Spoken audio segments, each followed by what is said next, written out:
Hello, and welcome to episode 45. We're close to 50. We're really close to 50. We're close to 100 too, depending on how close range you think. Glass half full. Exactly, yeah. Of, what's it called? Birdcore. Welcome to Birdcore. Sorry, I'm so nervous. Welcome to Birdcore. Stupid idiot. Stupid. I mean, like, old people piss their bed all the time. I piss my bed all the time. You're pissing right now. My flesh prison needs more inmates. Have you been hitting the cream? This isn't violent. You're being sold for $14. Now I might be accidentally baptized next week. I'll do the Ozempic commercial. Beep bop bop beep boop beep. Beep bop bop beep bo. Did you get the cowboy butter? I will inflict you on the sentence. I will inflict on you. Wow, that was a way longer intro than I thought. Really? Yeah, that's a full it's a full 30 seconds, I think. That's a full trailer. Yeah, as opposed to just like a quick little Birdcore. You know what I mean?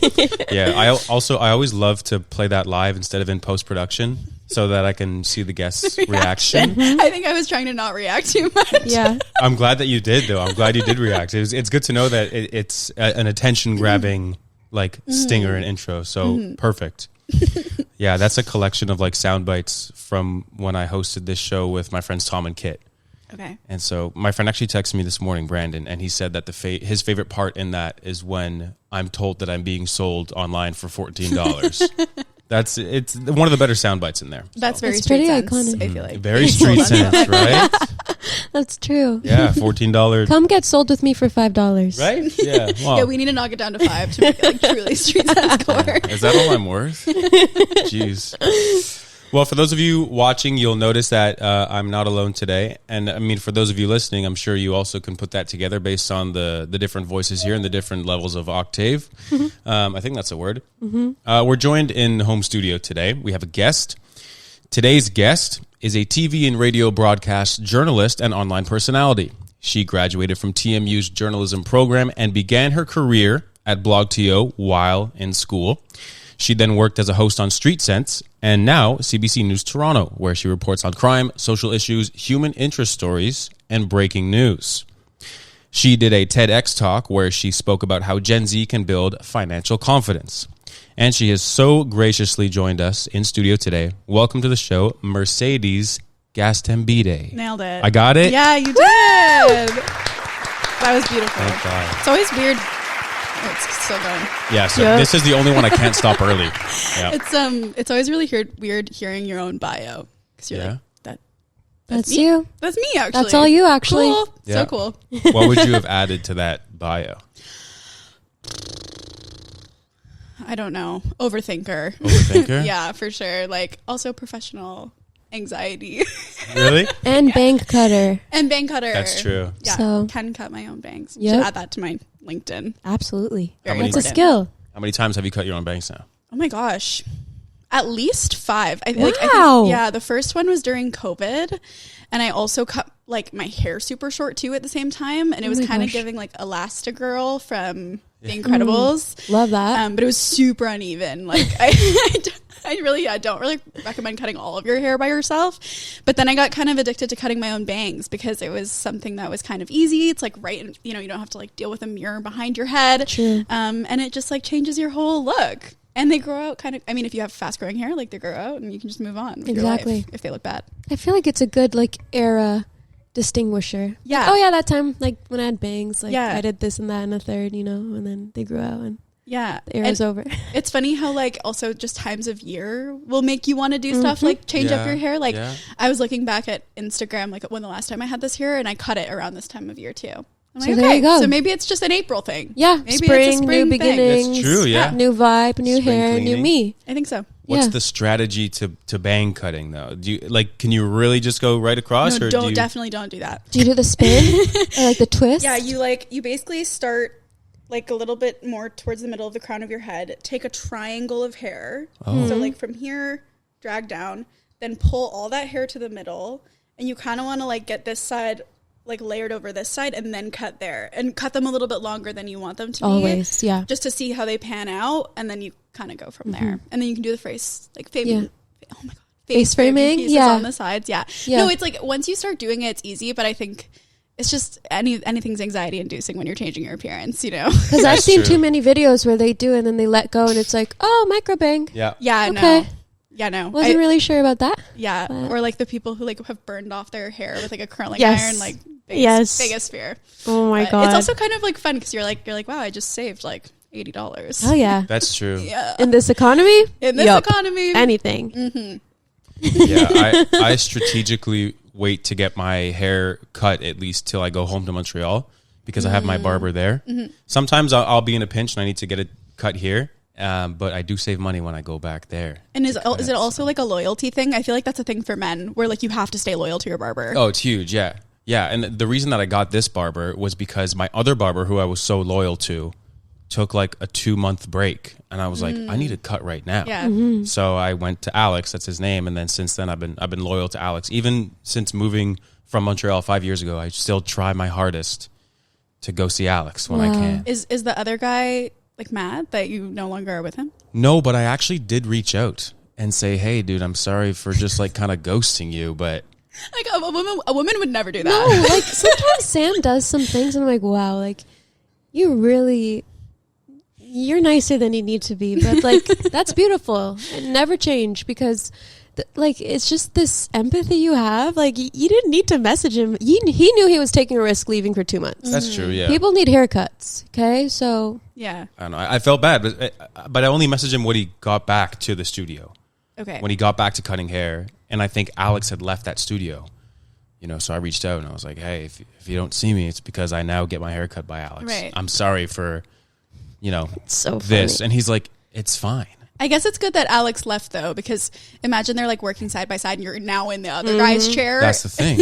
I always think It's about weird. that, like, or like for I guess for girls, it's like nail salons. Yeah. and like nail girl, like you'll have someone that you always go to, and then I remember one time like my usual girl was busy, so then I had to go to someone else like at the same salon, and I was just like the chair over while and I was just like looking at her, and I'm like, I wonder if she's, I'm sorry. yeah, I'm I'm sorry, I'm really upset, but I've done that too, and you just try to avoid eye contact. no, it's like it's just like they're not available. So like Yeah. that's the main reason. Like Yeah. I love the girl who does my nails. Yes. but like damn, she's busy. she's busy as hell. What am 'cause I she's gonna do good. about that? Yeah. Exactly. I picked the best one. What am I gonna do? Are you also loyal to the same tattoo artist? Because you have some tattoos. I actually am. Yeah. So Yeah. Sam. Yeah, I am. I feel like it's but not all of my tattoos are by the same guy. Like for example, I have one on my wrist that's written in Spanish. It's like a lyric of one of my favorite songs in Spanish. It says "Estoy buscando una palabra," and it means I'm looking for the word. So like as like I feel like as like a writer, it sounds like so cliche, but I'm looking for like the right That's word beautiful to describe Yeah. like what I'm trying to say. But I really wanted somebody who actually spoke Spanish to do this tattoo, mainly from like a writing perspective. Like, I don't know, what if they get it wrong or like, but also just like, I don't know, symbolically, like that was important to me. But yeah, for all of my like big pieces, which was the first big piece I got? You can't see it, but it's a dragon on my thigh that I got for my 21st birthday. And it was the first like big tattoo that I got. And I found this guy on Instagram and I liked his style. And he was really excited about the idea that I had, and I just had he was such like a chill guy. Like he might have been like high, like for how chill he was.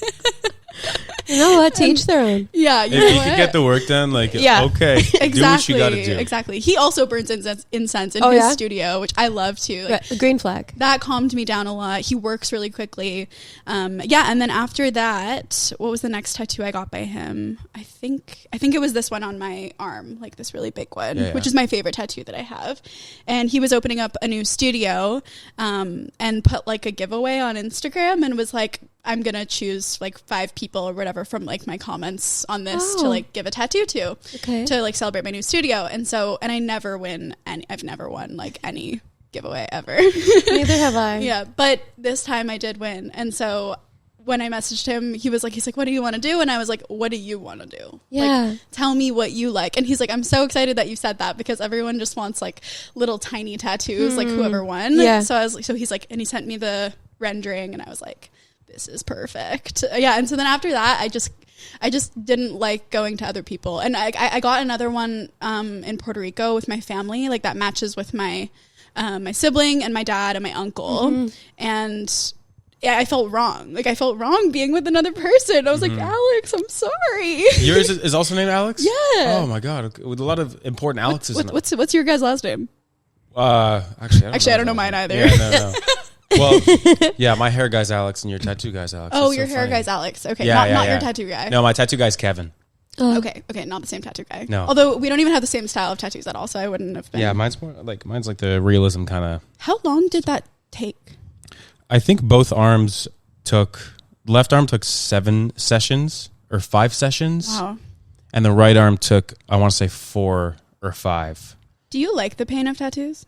It depends where it is. If like, I don't mind it like on the shoulder. Like my shoulders were fine. Chest hurt. Stomach was brutal. But like people say like the inside of the elbow is supposed to hurt. It wasn't that bad for me. So it depends where it is. Like, I find that too. If it's on the bone. yeah, then it it hurts. Yeah. Yeah. Also, there's like a point of a tattooing session where it really starts to hurt, and like after like 3 hours, where like the adrenaline has kind of worn off, and you're just like, well, now I'm in pain, and I just like, can't go on anymore. But I always try to get through things like for as much as possible because I know like later on I'll regret it. Yeah, you know what I mean. Well, I have more to do later. Especially with the tattoo, is like, well, I don't want to have to go through this whole, all this pain again. So yeah, we actually got tattoos in Spain a few years ago. Matching tattoos? No, but we were at the same studio, but different artists. Okay. He had someone that he was already like speaking to, and was gonna get his design by him, and I like it was actually kind of cute because we were both in different rooms. So in Spain, there's a rule that. When you're getting tattooed, I don't know if it's Spain or Barcelona specifically, it might have been Barcelona, but when you're getting tattooed, it can't be in an open space. Like, you know, in Toronto, there's like some studios that it's like a big open space. They all have their own corner. You go into their chair, whatever. In Barcelona, you need to be in an enclosed room with a door. Well, I didn't. For like privacy? For health and I don't know, like FDA. I don't even know. I was like, oh, okay. And so that was why we had to be in separate rooms. Like very like I was wondering how he was doing, and then we took a break in the middle at one point. We're like, hey, like it was really funny and cute, but that's a thing. Like I think because I'm used to it, I try to get one wherever I travel, like a bit of like a passport, like a little passport stamp, exactly. So because of that, I don't feel that loyalty you guys have because like I'm used to like cheating on them. So yeah, that's a crazy one. That's also a great giveaway. Like I would want to win that so giveaway. I know, because this tattoo in the end, like if I had paid for it, would probably be like minimum $1,300. That's insane. It's Amazing it's an intense gift. tattoo. It's like 12 inches long. It's beautiful. Wow. And then after that, I was really committed to the idea of all my tattoos looking cohesive. Yeah. Especially when you get big pieces. Like you don't want one arm to look like Popeye the Sailor Man and then the other one to look like realism. You know, like, that just looks super weird. Yeah. So then he did this one, and then this was separate because I wanted this one to match my my flowers on that arm, and I haven't gotten a big one since then. Okay. And he kind of keeps reaching out. He's like, "Hey, want another tattoo?" And I'm like, yes, I do, but also I don't know. Like, I need to really be committed to the vision of what I want, and I haven't had that like inspiration moment. I feel the same. It's like, and sometimes it really just hits you like that, and then it's like you can't get it out of your head. That's when you know, like, you probably won't regret that idea. Yeah. But no, I would also I also need to like pay rent, and like tattoos are expensive, you know what I mean? So sometimes it's good to take a little break and then save up until that next idea comes by. Yeah. Sometimes I've gone through the just kind of forcing one just because I wanted one. Yeah. And not that I regret them, but it's like I probably could have used that money for something better. But it's also like whatever. I've sometimes also forced them sometimes because of like, I don't know, symmetry. Like I forced this one probably earlier than it needed to be and kind of like pushed the design through. I think before I was really obsessed with it. Yeah. And so like when I look at the two beside each other, I'm like, I like one objectively way more than the other. It's like having a child and you're just kind of like, You're like, love you, but like love this Yeah. one a little more. Yeah. I don't know if that's how having a child is like. I don't have It's any. funny. If you have like 2 kids in the future, they watch this, they're gonna be talking. Which one of us does mom like better? Like, Yeah. Which one is the bad tattoo of the two of us? That's honestly the $1 million Not the bad question. tattoo, the less liked tattoo. It's a great tattoo. Because I do wonder, like, when we do become parents, do they have a favorite? I always think about that. But let's not get into it right now. Yeah, maybe that's like a conversation. That's like That's just true. some. That's a whole other. Yeah.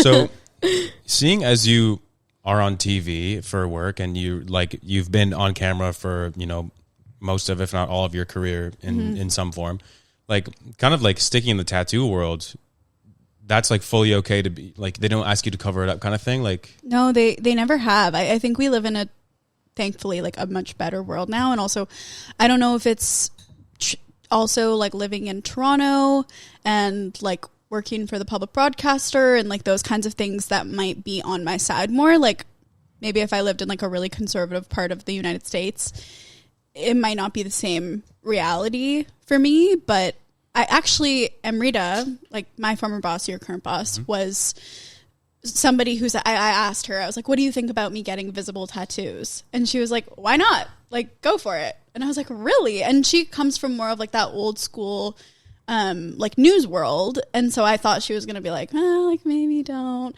But no, like she was encouraging of it. And I've gotten so, like, I can't even tell you how many Instagram DMs and comments and even real life, like comments that people have made to me saying like, it's so great to see somebody on TV, especially like traditional like news television with visible tattoos. Like it makes me feel so much more confident about my tattoos and the ability to get tattoos in the future. And I'm like, that's what I wanted to do. Like that's what I ultimately wanted to achieve by showing them. Because I have tattoos that I can cover. Like I can always like wear a shirt, I can wear a shawl. But I like to show them. Like I like to wear this top. Do you know what I mean? And like what's wrong with it? It's a part of my body.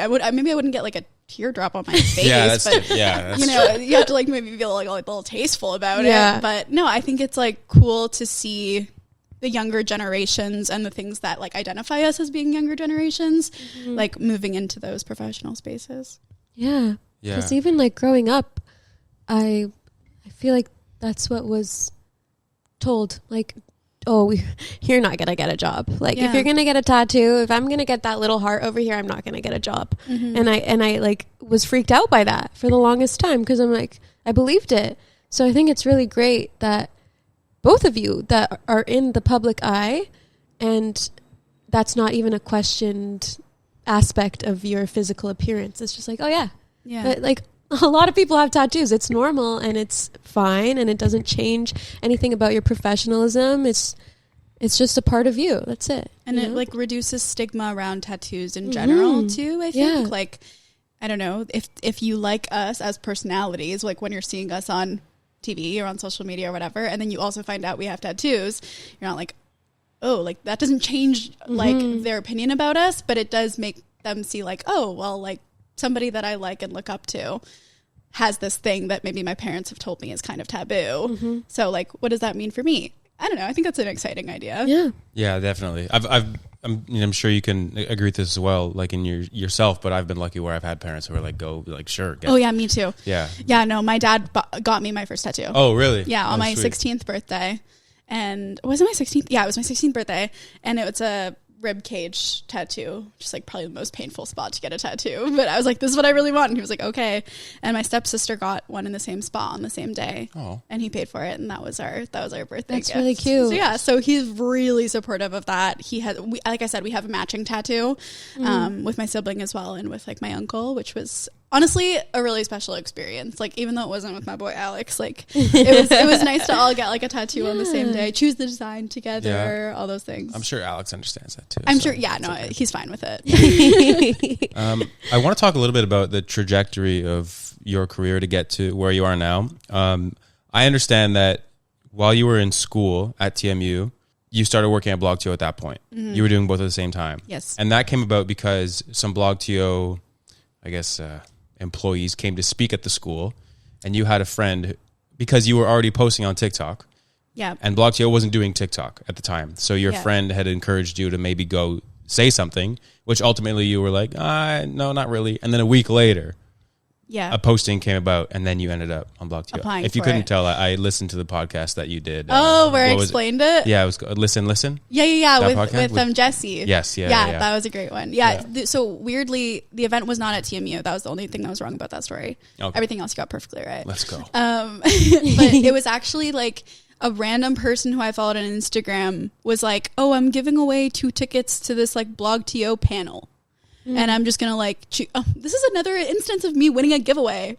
What So the hell? then why'd you say you I know don't? I said I don't win giveaways, but this is like the You're 2 like times that I two did. up me now. Like there's no, I don't win anything. The only giveaway I ever won was for like pre-workout or something. That's good too. I want to win something. Yeah, that's not bad. I guess you're right. But yeah, so I won this like giveaway for these 2 tickets, and so I took somebody from TMU who I worked with. That was the person who was encouraging me. That was Chris, and I think it was just kind of like one of those moments where like the universe is literally giving you every single sign to just keep on doing something like this. Like this random person posting it, me winning this giveaway, me inviting my friend Chris who was encouraging me and talked about TikTok, them talking about TikTok there, me saying no, and then a week later them being like, we're hiring someone for TikTok, and him being like literally come on. So yeah, it was a time when I was really having a lot of imposter syndrome, and I think I still do feel imposter syndrome, like in every new role that you go into, no matter how long you're in it, you can always kind of feel like, oh, like, am I supposed to be here? But especially back then, like being in school, you feel like I literally know nothing. Like, why would anyone ever want to hire me? Like, I'm still like, so, you know, in a growth phase, like I'm still a seed. I'm not a flower yet, you know? And so I think I was really anxious about like getting my heart broken in a way and like putting myself out there and then somebody laughing at me. Like that was my worry. I was like, I'm going to apply to this and someone's going to see it and be like, does she really think she can get this? And then like maybe in the future I would apply and they'd be like, oh, it's that arrogant girl who like applied when she had no experience. Like that's what I mean by the overthinking. Like you kind of get into a place of like talking yourself out of something. And so thankfully Chris like talked me into it. Thank you, Chris. And that was the start of it all. And I think truthfully, the best thing that I got from that job was the exposure aspect of being like, now I can say I'm associated with this brand that a lot of people know. Yeah. And I was able to start a new platform for them, which also like gave its own kind of authority to me, as opposed to being like one of the new like younger hosts, like on their Instagram or whatever, like Deepa and Dee and like all the amazing like hosts who have come out of Blog.to. So that also gave me a little bit of like a different type of authority to be the only TikTok face, you know? And so I'm just really grateful for that experience. Like it had its ups and downs, but I'm grateful it happened. And is that what led to Street Sense? So I actually asked Amrita about that. I was like, did you find me from Blog.to? She's like, no, I found you from your personal TikTok. And I was like, that's really interesting because I kind of got out of posting on that. Like, I don't know. I think I was posting so much. I don't know if you feel this way, like as a content creator, but it can be hard to make stuff for your own self when you're doing it for work every day. Yeah, absolutely. Yeah. It just kind of becomes draining. And so I had stopped posting on there, but I posted this one video that was talking about like choosing TMU over U of T for like choosing my mental health or something like that. It was like a jokey video. She's like, that's the video that I found of you that like made me want to reach out to you. Wow. So I was like, okay. So, and I think like that actually gave me a lot of confidence for my own creative ability, because I think for a long time I rested a lot of my worth on the name that I was coming from, and like just hoping that people would see that and then like give me some credit, because I didn't have enough confidence in my own skills and like what I was bringing to the table. So like that was actually like a nice reminder that like you're not just the brand that you work for. Like you're like you mean like they need you more than like you need them. I feel like Sam had a similar story, because you were also before Street Sense working at an agency and had kind of sort of become a face of a brand. And like Amrita said, she found you from your own videos. Yeah. I used to do content for like craft dinner. Oh yeah, you mentioned that the first time we met. Yeah. I was like, okay, cool. I was the KD guy. Yeah, you're the KD guy. Yeah, but Amrita found me through my personal stuff. Yeah, so that's why, guys, I don't have a camera. Keep posting. Yeah. Keep posting and make stuff for yourself. Well, that's what you've been trying to do as well. Sham has really tried to... I'm in my posting on TikTok era. Yeah. Love that. Yeah, so I'm trying to post every day.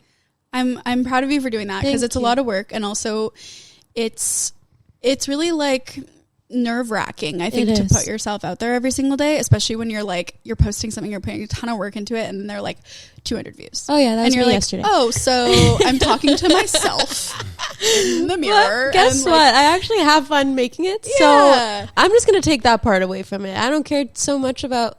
I'm trying not to care so much about like how it performs, but I actually enjoy doing it, so I'm gonna keep trying. I like seeing it as like an online portfolio in a way. Like, Absolutely. you know, when you like go to like stalk someone like on Instagram, or TikTok or whatever, like I want the things that come up to be like things that I'm proud of. Like whether or not they performed well, it's just like, this is a good example of like who I am and what I do. True. It's also the more that you do it, that's how I feel with this podcast as well. Like we were talking before, like this is the 45th episode. It's like the more you do it, I think the more people, at one point someone's going to go like, okay, what is, like I've been seeing, you know, like for example, Sham's TikToks, like someone will be like, I've been seeing Sham posting tons and tons of TikToks. Let me go like actually look into this. Mm-hmm. For like the podcast, for example, can be someone, sorry, I've had so much caffeine. I think I know where you're going.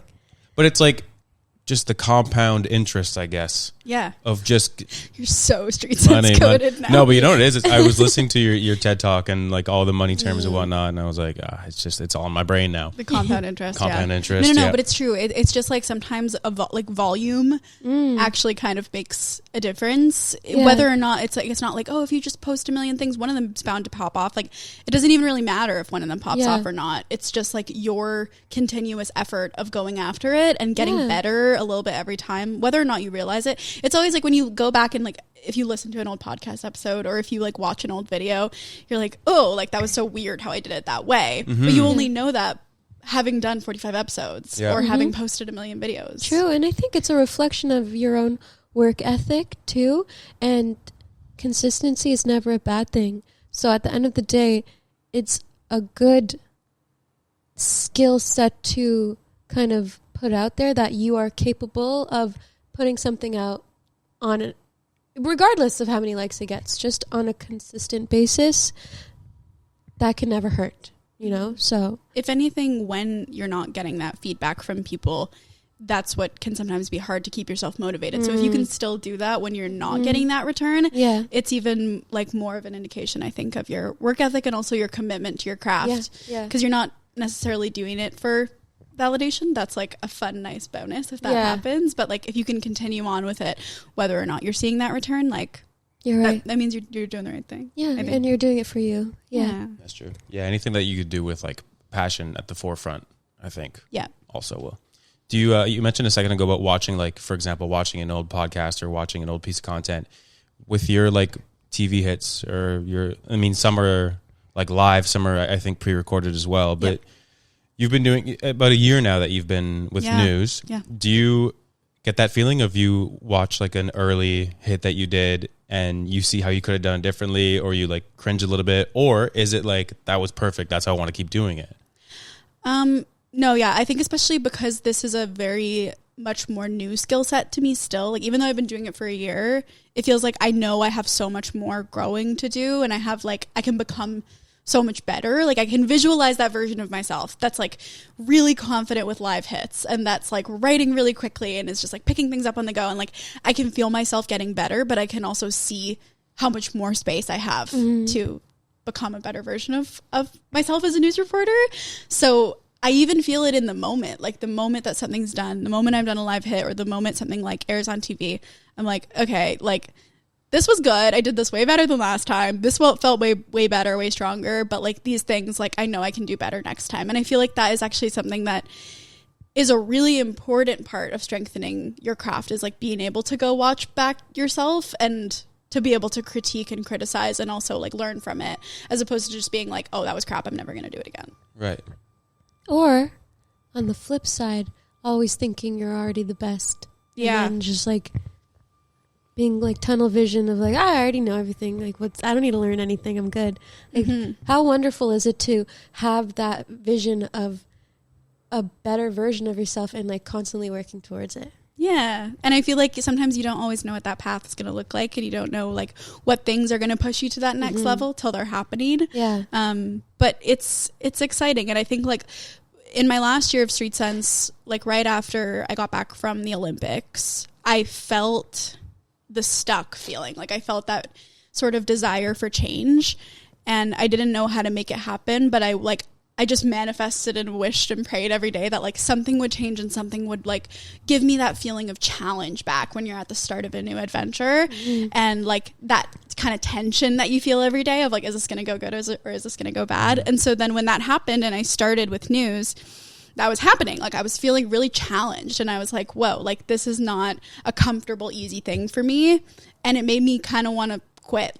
There was a moment where I was like, did I make the wrong choice? Like, should I go back to Street Sense? Should I just like turn this boat around before it's too late? And then I remember sitting down one night, like after watching like one of my hits, and I was like, this is literally what I asked for every day, was like to be challenged and to be given a new, you know, basically mountain to climb. And now I'm here, and now it's uncomfortable, but that's what I asked for it to be. Oh yeah. So like, why am I complaining? That's true. I was going to ask you a little bit about that shift of going from Street Sense, which is a very like fun, lighthearted kids, like, you know, we get really silly. It's obviously it's educational as well. It's about, you know, finances and trying to teach Gen Z about their money.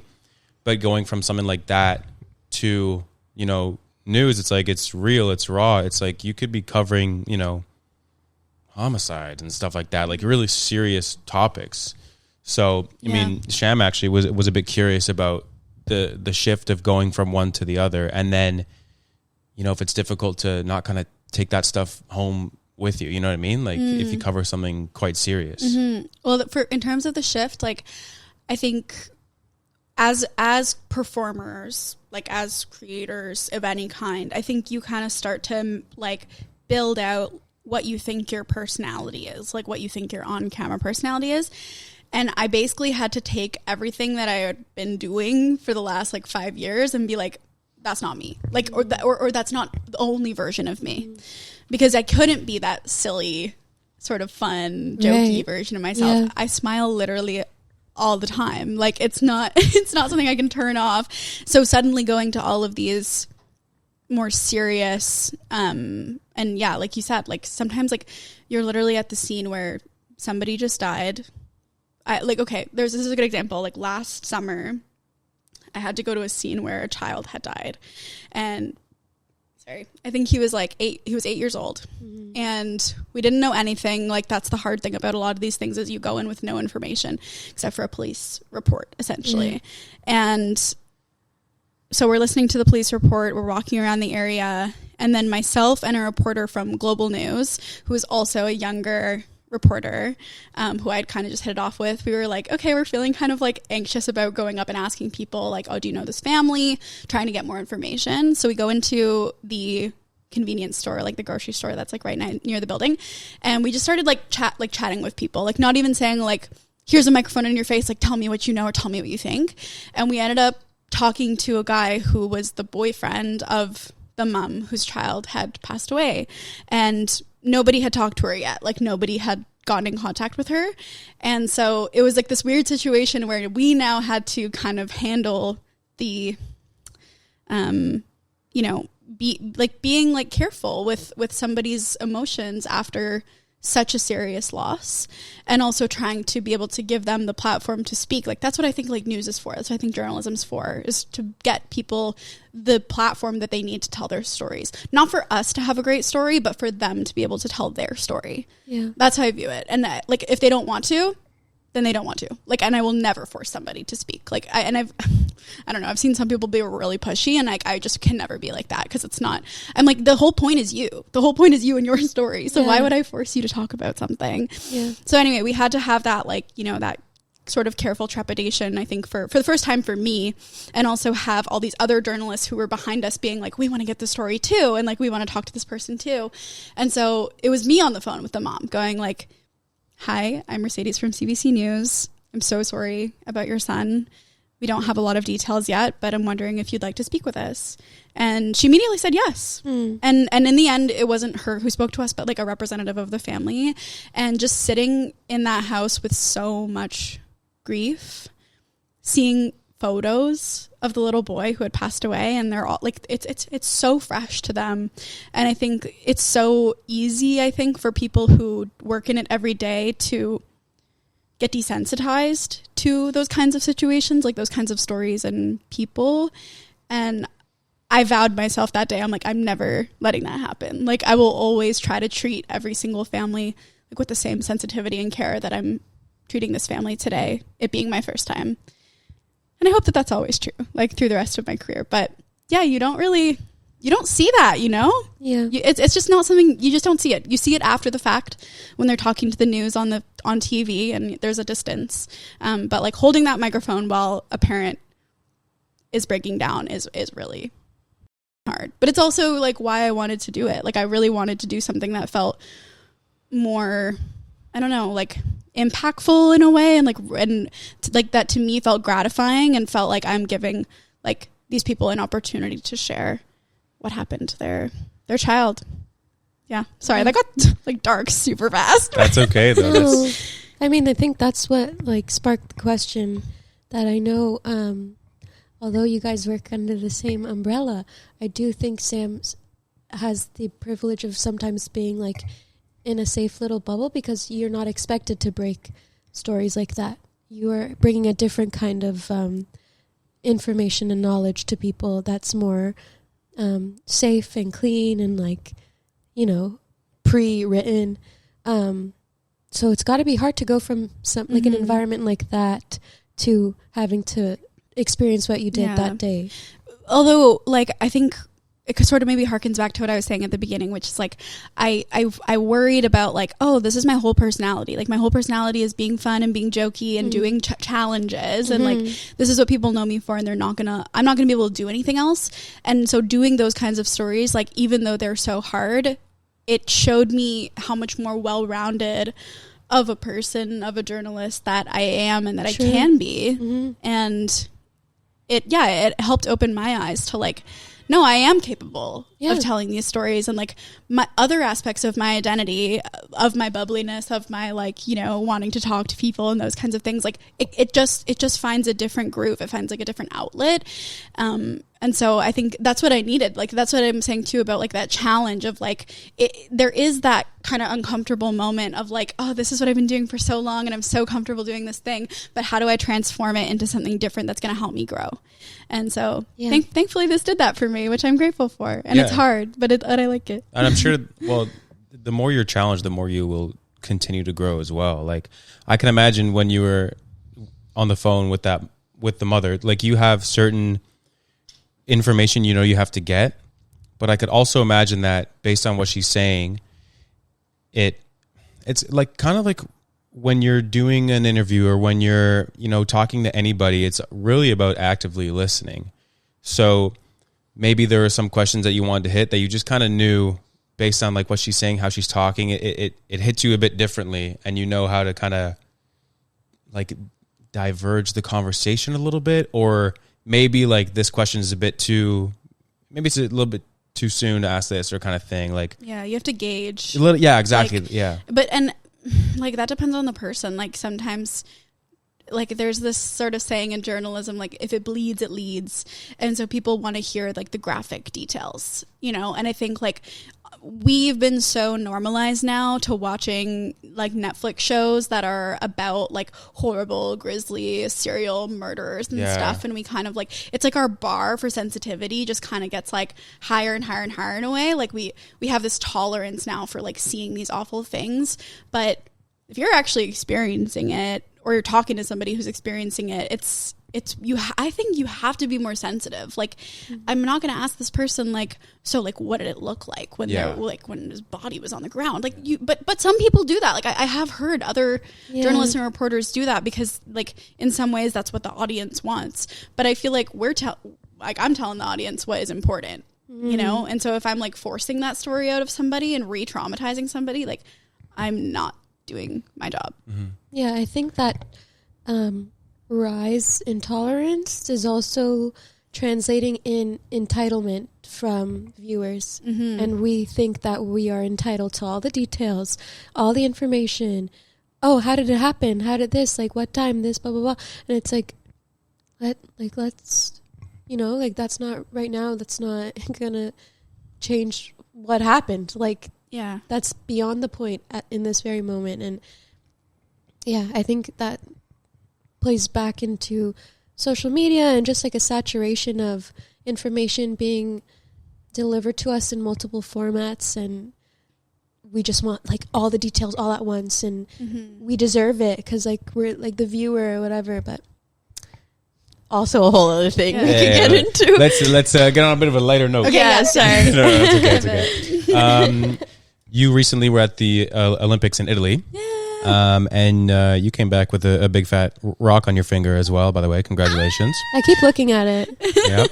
Yeah. I know. It's beautiful. I also look at it a lot. Is that a And marquise? It is a marquee. Wow. And when we were in Budapest, Noah proposed in Budapest, on like leg 2 of our little like European vacation that we went on after Italy.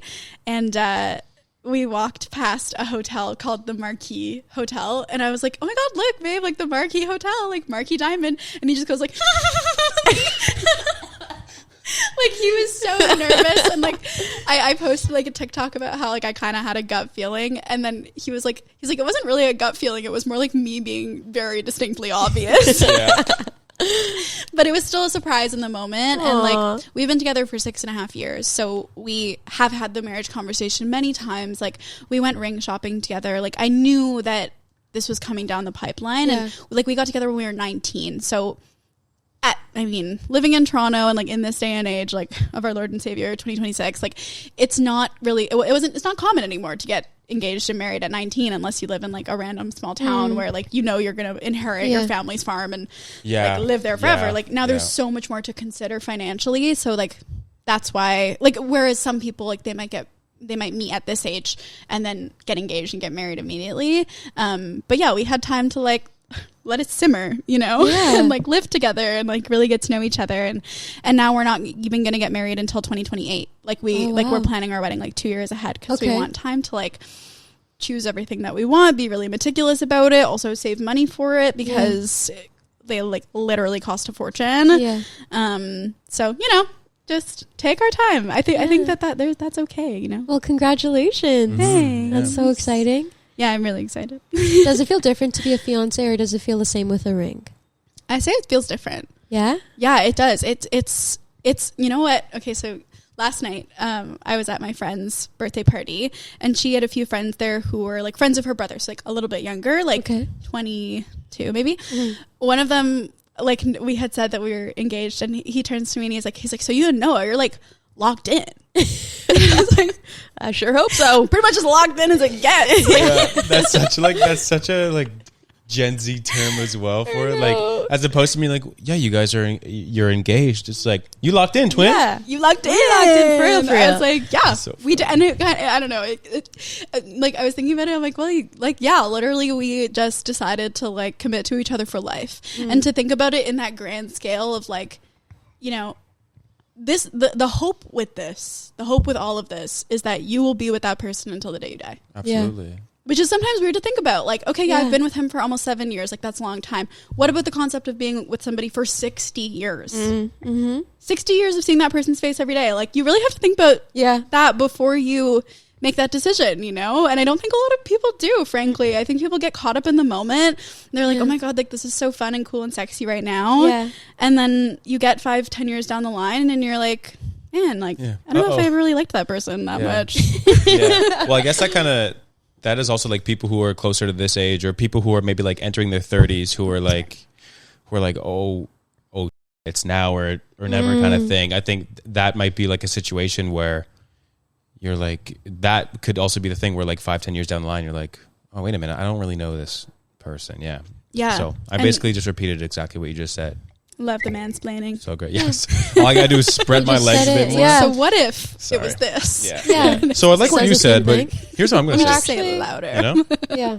I mean, just all these wires here. Yeah, no, but I don't know. How long have you guys been together? 2 years. 2.5 years. 2 years, 2.5 years. 2.5 years. 2.5 Yeah. years. Yeah. Okay. And have you been discussing marriage? Yeah, Sorry I mean, if this is awkward. No, it's Yesterday, okay. Sam was like, "What kind of ring do you want?" And I'm like, "Can we just eat dinner?" Okay, so you feel like you're more eager maybe for the wedding stuff I than think so. Sham? I think he just wants kids. Fair. Yeah, I really want kids. Well, you don't have to have a ring to do that. I kind of want to. Technically. I know. Yeah. No, I'm That's saying, true. but technically, That's it's not true. a Scientifically, requirement. you actually don't need the ring first. Yeah. No, we live together now, right? So it's like definitely like down the line, that's the idea, right? Mm-hmm. But yeah, I'd say we're probably a few years. We have some Do you think we're friends locked who- in, twin? Yeah, I think we locked into it. Okay, good. So you guys are like locked in. We're like locked in. be. Yeah. Yeah, no, like planning a wedding too is exciting, but it's also, you realize how insane the wedding like market is. Like people say like, oh my God, like weddings are expensive. But like the fact that the absolute cheapest package you can get for wedding photography is like $4,000. Stop. It's one day. Yeah. Oh. It's one day. Like, yeah, obviously I want like the best photos ever, but like, what the hell? Like, what? And that's cheap. Like, that's literally, I'm at the point where like I'm seeing like $4,000 looks like $400. Wow. And like, yeah, like this is all, it's all relative. Like it, I don't know. Aren't the venues also like a Hunger Games of their own to like Yes, find a good bro, spot? I got to tell you about Yeah, tell finding me. our wedding venue. So we both really love the U of T campus because we both love Gorgeous. that like academic kind of Yeah, like dark vibe. academia. Yeah, Yeah. exactly. My dad's a professor at U of T. I spent a lot of Perfect. time there. Noah went to U of T. Yeah. So I was like, is it going to be like trauma for you to get married at U of T? Like, are you gonna, like walk onto the He's campus? gonna like bring his backpack and his computer or something. Just out of habit. He's going to like bring his diploma. I belong here. No, but so we really loved the venue Heart House at U of T, which is gorgeous. It's like stone, everything, cathedral vibes, like stained glass windows. Wow. Like it's very Hogwarts Yeah. core.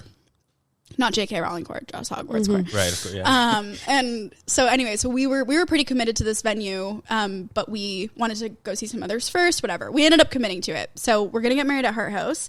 And so we went there and I was like, okay, so for 2027, what dates do you have available in September? And mind you, like 2027 September is 18 months away. Yeah. It's a year and a half away. She's like, I only have 2 weekend dates in September available. I'm like, okay, cool. First one is September 18th, which is my best friend's birthday, my maid of honor's birthday. Yeah. And I was like, okay, like I think she would realistically be fine with it, like if we have this discussion, but like I don't know, it just kind of feels weird. And like we're a friend group that takes birthdays like really seriously, and like we would have shared that date now forever. True. It's Yeah, your wedding true. anniversary. You know what I mean? Yeah. Like it's just I was trying to think about the future. So I'm like, what other dates do you have? She goes, September 11th. I knew this was going And there. I was like, I didn't think of that. I was like, do I want to get married on 9/11? well, that tells you everything. That tells you everything that it wasn't taken. Okay, like everyone's had this mindset. yeah, no one's ever booked this day ever. it's so weird. Like Yeah. we can give you a really cheap rate if you want to get married on 9/11. Honestly. And then I got home. No, who was saying this? I think it was Cass actually, who was like, yeah, and you have so much family that's American. And I was like, I didn't even think about that, but yeah, they would be offended. I think if Yeah. we did it on like the day You're the not Twin allowed to Towers travel fell. on that day, anyways. Yeah. Okay. Well. You're not allowed to travel on. No. You're not. Oh, I was like, is that true? Yeah, No, airports no. are closed. Don't listen to me. Well, at least you have family that's American, but from Boston, right? Yeah, Like- well, they're not. Nobody really lives in Boston anymore from my family. Like they're all like spread around the U.S. now. Yeah. And then my dad's family's from Puerto Rico, which is like it's a territory of the U.S., but it's not a state. But everybody has American passports. So right. Okay, but no one's from New York City, right? That would no. okay. Well, she's not getting married on 9/11. No, I know. I'm not. I know. I'm not. But I just didn't like the concept of that. I'm like, I'm gonna have this conversation for the rest of my Yeah. life. No, yeah, it for could either sure. be like a fun little joke, or it can be like You could get real Damn. old. yeah. It's just kind of a dark one, yeah. Little So bit. so that was like it wasn't the main deciding factor, but it was part of it. It was kind of like, okay, I think that this is pushing us towards just waiting a little bit longer. Yeah. And like I was really eager to be like, let's do it in September, like let's just do it. And Noah was like, hey man, this might cost us $50,000. Like, do you have $50,000? No. Do I have $50,000? No. Cool. Maybe we should save up. Right. Like, okay, yeah, you're probably right. Wait, so are we thinking like are you dead set on September? Yeah. Okay, Yeah. so it'll be- Our dating anniversary which maybe that won't matter in the long run, but it's September 17th. Yeah. So if we're planning to get married on September 16th, That's 2028. beautiful. Yeah, so it's like the day before. So then at midnight, it will be like, we've been together. At that time, it'll been that we've been together for 9 years. Wow. Okay. Which is kind of crazy. So it all kind of it works out. Yeah. It works out. And what's another year? Like, it goes by so fast, and like you said, everything will just fall into place. You'll realize why like it worked out the way that it did. I think once so. that happens. I think so.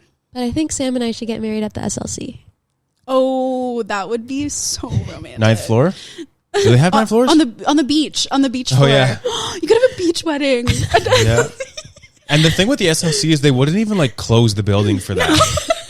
Like there would be kids in study rooms. Yeah, you'd have to tap to vaping come and, in like, too, and they wouldn't let our guests in. It'd be a mess. Oh my god. No, my dad wouldn't last an hour in the SLC. Well, the elevators are so slow. Yeah. And green. And I feel like I'm gonna have a seizure every time I get into one of those, especially the green elevators. Yeah. It's scary. That's it just especially why my dad wouldn't It made last. me think of that because I was like, wait, okay, well, U of T we don't have a lot of like connection to, but we could go to Ryerson We could, yeah. and run it back. You could do Kurt. I'm sure there's a spot in Kurt Hall. Oh my god, with the lockers. Well, maybe like the quad. Like the quad, you could. The quad's kind of you could make it gorgeous. nice. But Yeah. but they can't block that off. Like you're gonna No. have some random people like sleeping, You know on it. the ground. Yeah. maybe. Yeah, that area is a little bit. Yeah. Yeah. Okay, so my idea is not. Yeah. But It's a actually, no-go. I have a tattoo on my leg that is the coordinates of. Curl Hall South. It actually might be the SLC. Oh my No, God. why? Well, because when I first moved here, I was like, it was a big thing for my life. I was like, I'm moving to Toronto. Like, Why couldn't My you do the life- CN Tower? I don't know because because TMU or at the time it was Ryerson was why I was moving to Toronto. Why this Right. big change in my life was happening. Right. So and like I said, I force some tattoos sometimes. So I'm like, I'm gonna get the Ryerson coordinates on my leg. That's actually insane, and also like the biggest advertisement for Ryerson. Yeah, like, it I've is. Ever asked If they for. hear this, they'll be like, wait, really? Will you get more? Did you guys know that my face is permanently etched on the side of TMU? It's on the bridge that connects the Ven to Curl What? Hall. Like, you know that bridge Yes. across the bridge? Yeah. Really? So like, yeah, because they did all these like paintings and whatever for like their Made of Grit campaign, Oh, but those yeah. are just paintings. Yeah. They literally made a metal tunnel and my face is etched into What? both sides. So I think I'm there permanently. And also I literally, for that photo shoot, it was supposed to be for some like catalog, like school catalog thing. And they were like, here's $100 to the Eaton Center, like on a gift card. And that was I didn't even read the contract, but it was definitely like signing away like these photos in perpetuity. And so now I see that photo like literally everywhere, and now it's permanently on TMU. So That's really Oh my funny. gosh. Do you That's have a lore. photo of that photo? Because we can put it in. We can have. if I don't, I can just go take one. please, yeah. Please, that's hilarious. We can have editor Ben put it in. Oh my god. Hi, Ben. That's kind of iconic in my opinion because it's like No, your it- legacy lives on. Yeah, she does. I feel like it's like for the longest time when I was at TMU, because I was doing Y Ryerson, people were like, oh, like you're a Y Ryerson girl. And then I started working at Bog TO, and they were like, oh, you're a Bog TO girl. And then I started working at Street Sense, people were like, oh, you're the $5 lunch girl. Oh, we still get comments about that. Yeah. Yeah. Sorry to I cut you figured. off, though. No. I think Rachel told me about that. Yeah. But I like that's something about identity, right? Where like I was really worried about, oh, if I stop doing this thing, people aren't gonna like recognize me anymore, or they're only gonna ever associate me with this thing. But it does show that it's just like as soon as you move on to your next project or whatever it is you're doing, they're gonna find a way to identify you in a different way, because it's not really necessarily about that particular project, but like about you and what you're doing in it. Yeah. You know, so that should give you the confidence to, Yeah. you know, pick something new if what you're doing is like just not serving you anymore. Are you now being recognized as the CBC News girl? Or is it still? It hasn't happened yet. Right. Although actually that's not true. Radio is actually like CBC is like one of the most listened to morning radio, or like maybe the most listened. I don't know if that's true or not, but like it's basically our biggest like platform, like that and digital, so like web. TV kind of it's kind of not doing the best right now, but that's, you know, neither here nor there. I've been like, this is a couple of weeks ago, I was going to the airport to do a story about the LaGuardia plane crash that happened. Mm-hmm. Yeah. And so I was going to Pearson to like talk to people whose flights were canceled and just like to get reaction over there. And so I got into an Uber and I didn't have any like bags with me. Like I didn't have like suitcases with me we're going to the airport, and the guy's like, oh, like, you don't have any bags. And I was like, oh no, I'm going to go report on like this news. And he's like, oh, like, who do you work for? Like, CBC News. And he looks at the Uber thing. He's like, Mercedes. And he's like, what's your last name? I was like, Gaztambide. And he's like, oh, Mercedes Gaztambide, CBC News. And I was like, what? And he's like, yeah, I listened to the radio like all morning. Like, I've heard your voice a million times. And I'm like, really? And that's not the first time that somebody had recognized me like by my voice. And so I thought that, like, that's something I've never ever been recognized for before, because I'm a face card girly, you know. Yeah. So that felt kind of weird, but I was like, okay, like, you know, whether you realize it or not, like, your stuff is being seen. Yeah, that's heard. actually really cool. And honestly, respect to that Uber driver, because what if you really did forget your bags? I know. That's true. I know. Thank you. No, he was a good man. Yeah. Yeah. He He's even real knew for that. He's like, oh, do you know Jill Dempsey? I'm like, yes. Aw, he's sweet. Yeah, very sweet. And also like a loyal CBCer. So thank you to him. Shout out him. What's the feeling like when you're recognized? I mean, I guess you just explained what it was like by being recognized by your voice, but like, you know, when you're out in the street, is it at a point where you're getting recognized, or can you at least tell if someone doesn't come up to you? Can you tell when you're I've been recognized? 100%. Yeah. Especially like in restaurants. It really only happens in Toronto, because I feel like I'm only like known here in Toronto. And for a long time, I kind of told myself like it wasn't happening. And then after a while, you kind of just have to be like, especially when you feel like someone's been staring at you for 20 minutes. Yeah. And then 20 minutes later, they come up to you and they're like, hey, sorry if this is weird, but like, I think I know you from this. And you're kind of like, yeah. So I don't know. At the beginning, it made me feel really, I don't know, like it like brought about like insecurity in a way, because it made me feel like, oh my God, like these are real people who are watching my stuff. Like if I mess up, Right. like these are real people who care, you know? But now it just makes me feel really good and like validated, you know? It's just a nice feeling. And it's also nice to be able to talk to people, because I think what we do, we don't get to have those conversations with people, you know? It's not like doing a stage musical where you like get off stage and like go talk to people and they're like, wow, that was so great. You get it only in the form of comments.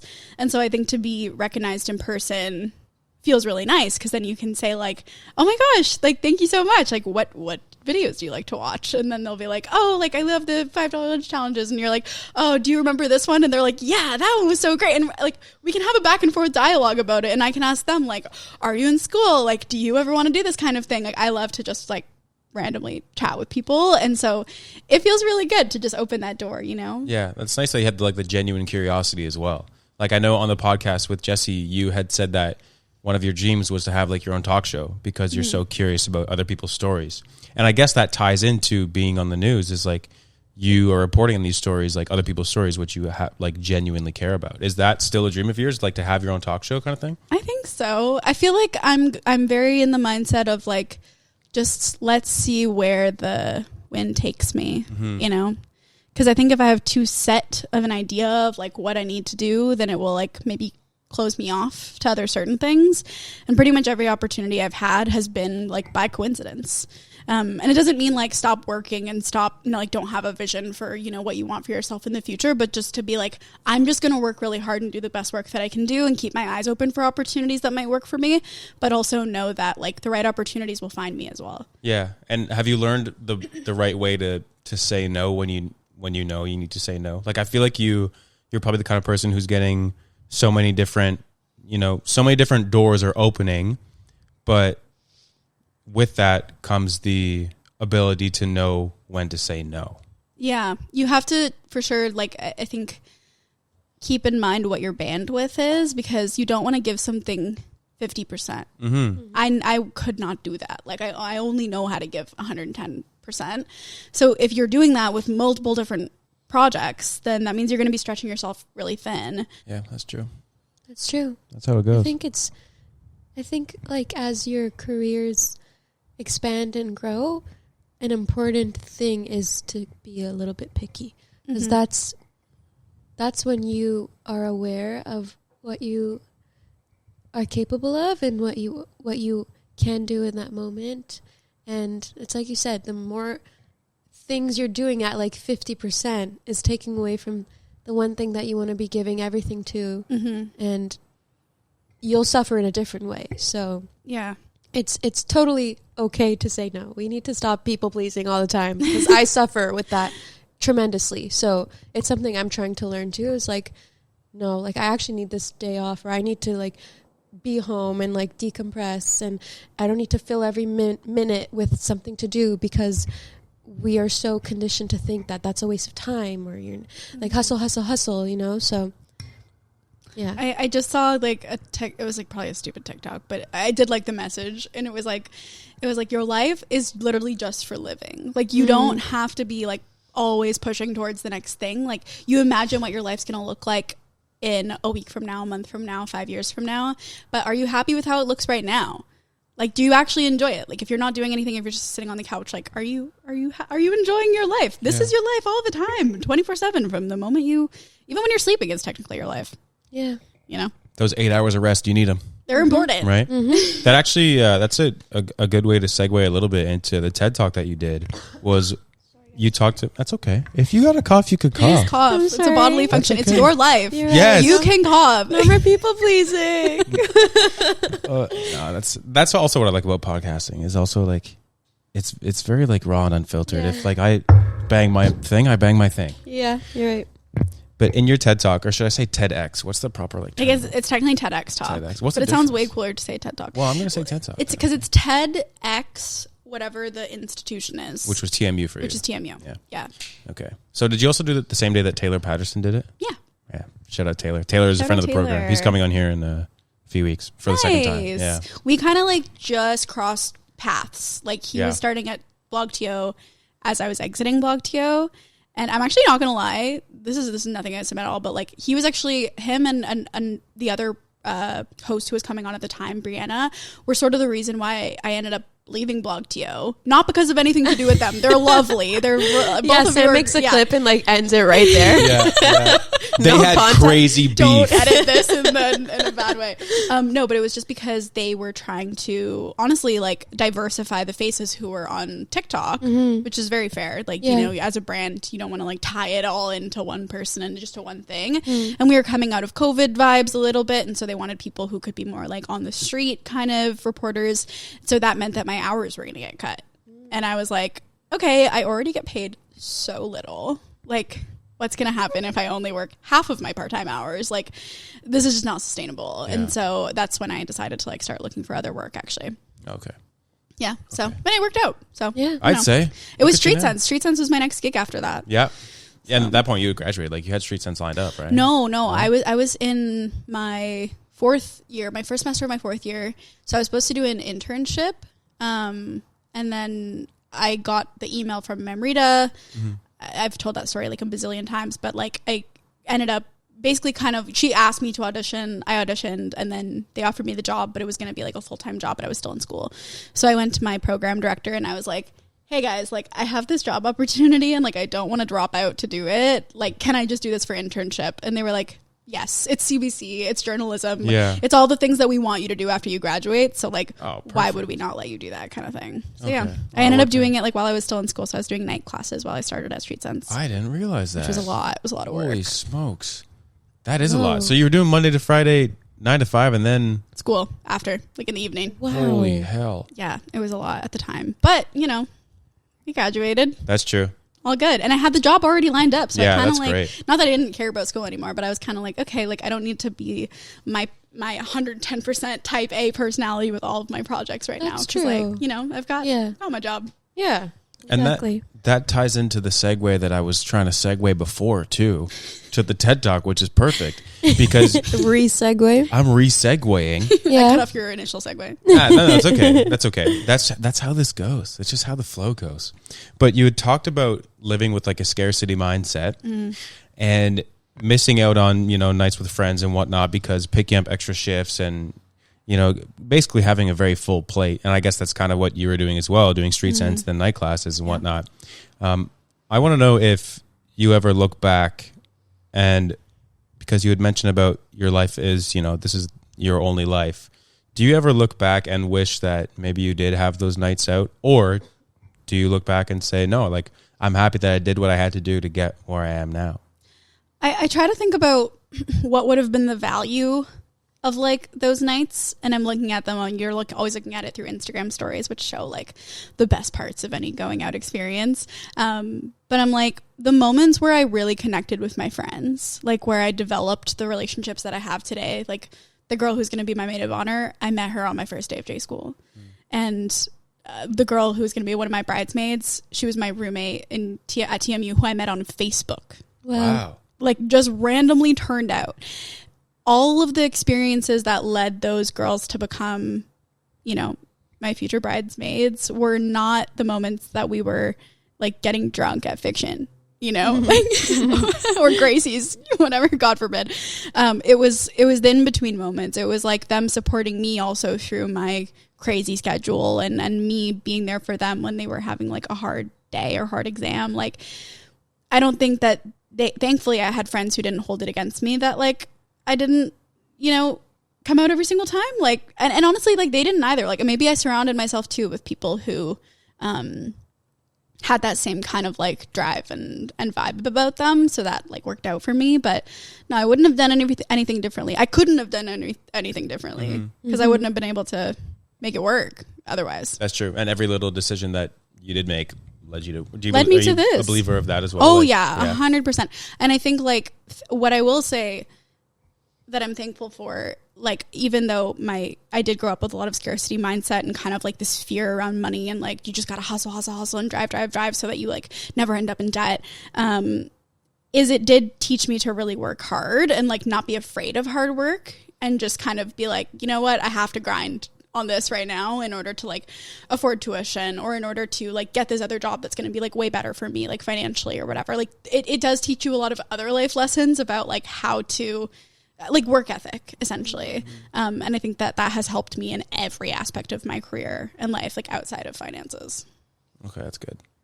Yeah, that was a really good TED Talk to watch. Yeah. Even at my big age. We watched it twice. Yeah. It's stuff that like, which is what I think is really important about Street Sense. We don't talk about money that much. And it's just still one of those really taboo things. Like people don't even talk about how much they make with each other. And I don't, it's like, if you really think about why, it's like, why? Like, genuinely why? Like, would it make you just feel insecure to know that somebody makes more money than you? Like, that's just an abject truth that, like, we all just make different amounts of money, you know, and we're all getting by in our own different ways and we have different spending habits and these kinds of things. But I really think that, like, pay transparency and, like, talking about what we make and how much we're, you know, like, advocating for in terms of like raises year after year and those kinds of things can only help us all get paid more and help us all be in like better financial states, because like why are we so secretive about it, you know? Yeah, I feel like that's a really big point.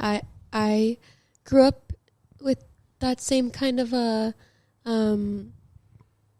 taboo, like ingrained in my head, that it's not nice to ask how much someone makes, not nice to ask how much something costs, not nice to ask how much someone pays rent, like those kinds of stuff. And so as a result, like I still to this day struggle with that. And I wonder if in a way it's also made me undervalue myself in work or like other jobs, because it's such a weird thing for me that I never feel comfortable to ask for more. I never feel comfortable to even ask for money for something that I know I should be getting paid for, like something I'm working on, for example. So we should break that down and unlearn that, because say you, for example, I think it was a friend of mine who actually ended up getting a raise because she found out someone at a different company in a similar capacity, in a similar role, was getting paid more, and she could use that to her advantage when talking to her boss. So if that's verbalized and like shared and like normalized in society more, then we could all, like you said, be getting more and be getting what we deserve, because it's expensive. Knowledge is power. Yeah. In every sense. Yeah, especially in this city, it's hard to get by, and we deserve to be paid what we should be getting paid. So yeah, and even like discussions about saving money and spending money, like we don't even really talk about that, you know. I think people tend to be really secretive about that too, about like how much of your paycheck are you actually putting into savings? Do you have stuff like an FHSA or a TFSA, or are you in a bunch of credit card debt? nobody wants to talk about credit card debt. Yeah. But a lot of people our age are in credit card debt. Yeah. And because there's shame around it, there's shame around spending or doing money wrong, then we don't get the help that we need, and we don't talk about it with our peers in a way that can be like helpful and conducive towards getting better. Yeah. Yeah, exactly. A lot of the like tricks or like special skills I learned in terms of money was like a friend of mine telling me, or my mom telling me, or this or that. Like, it's not stuff that I actively went and sought out, because again, it's just such an overwhelming concept, and it seems so daunting to like even dive into that rabbit hole. But like when someone tells you, and it's someone that you're so close to, and it's like, oh, if you could do it, then I can do it, and it's not that hard, and like I could make this change too, because it'll pay off in the future. Like, okay, I'm gonna do it. Yeah. There's like a confidence that comes from seeing your people doing something, rather than someone online on like a Reddit thread being like so giving you investing advice. Right? Yeah. Do you feel like you've become more financially literate or aware since being on Street Sense? Yeah, I think so. I mean, it depends because some videos are, $5 lunch and I'm going to get a can of chicken. Does that make me more financially literate? Maybe in terms of grocery prices. Then there's other videos where we talk about paychecks and stuff like that. So I think so. Yeah, it's tough to say, like, because sometimes I'm not thinking about the real message of the video, and other times I'm thinking of how can I make this video funny? How can I be a personality? I'm not really soaking in what it is we're trying to say. So yes and no. Like, I started that job at a time where like Sham and I just moved in. So like money was such a big thing just in my life at that point. So maybe more aware of it. I was just more aware that like money was something I was thinking about every single day because of work and because of this. And, I left my restaurant job. So that was one less source of income I was going to have. So money was just a topic that was always in my head. Yeah. So yeah, I think like subconsciously, I think that job made me more financially like literate or just aware. Yeah. In that sense. Just thinking about it more. Did it do the same for you? Yeah, I think like, to be honest though too, like because of like just money's not really a glamorous topic, and sometimes it can be a boring topic, which I think is a problem that Street Sense tries to solve. But I also think that just like any other social media program, like you're kind of subject to the algorithm. And so if the things that are doing well are the things that are like, how cheap can I make a meal? Which, to be fair, that does say something about the state of, life right now and the cost of living, that like the main thing people are trying to do is just like get by and get fed, whether it's in a fun way or like a serious way. But like we used to do a lot more videos about like budgeting, and sort of like breaking down complex money terms and different types of credit cards and those kinds of things. And the account doesn't really make those style of videos as much anymore. Like they're sort of like once every couple of weeks or something like that. A little bit more focused on challenges and like fun experiences, because that's frankly like what the audience is going for. But I learned a lot from those types of videos that I did in the earlier days of Street Sense before we kind of figured out what was hitting on social media and what wasn't. Yeah, that's true. That's a good point. Yeah. Like I did a whole video about like moving out, and that actually helped me like in my saving for moving out. Oh, there you go. Yeah. Yeah, you went back to the video, you're like taking notes. just doing the video, you just learn stuff, That's true. Well, yeah, you got to memorize the script, and at a certain point it's engraved in your brain. Yeah. And you're like, oh, wait a minute. Oh yeah, that. Yeah. Sham and I want to do a little game that we thought of. I love games. Because you have done jobs where you're always out and about. You're, even when you were just doing your TikToks, you were like, come with me to so-and-so, right? Yeah. I call myself an outdoor cat. Perfect. Okay, that's perfect amazing for this game. Yeah, because we want to ask you, and you mentioned that it's very Toronto. Like people know you more in Toronto because you do everything around Toronto. Oh, are you gonna ask me what my favorite Toronto restaurants are? We're gonna ask you some stuff like that. Yeah.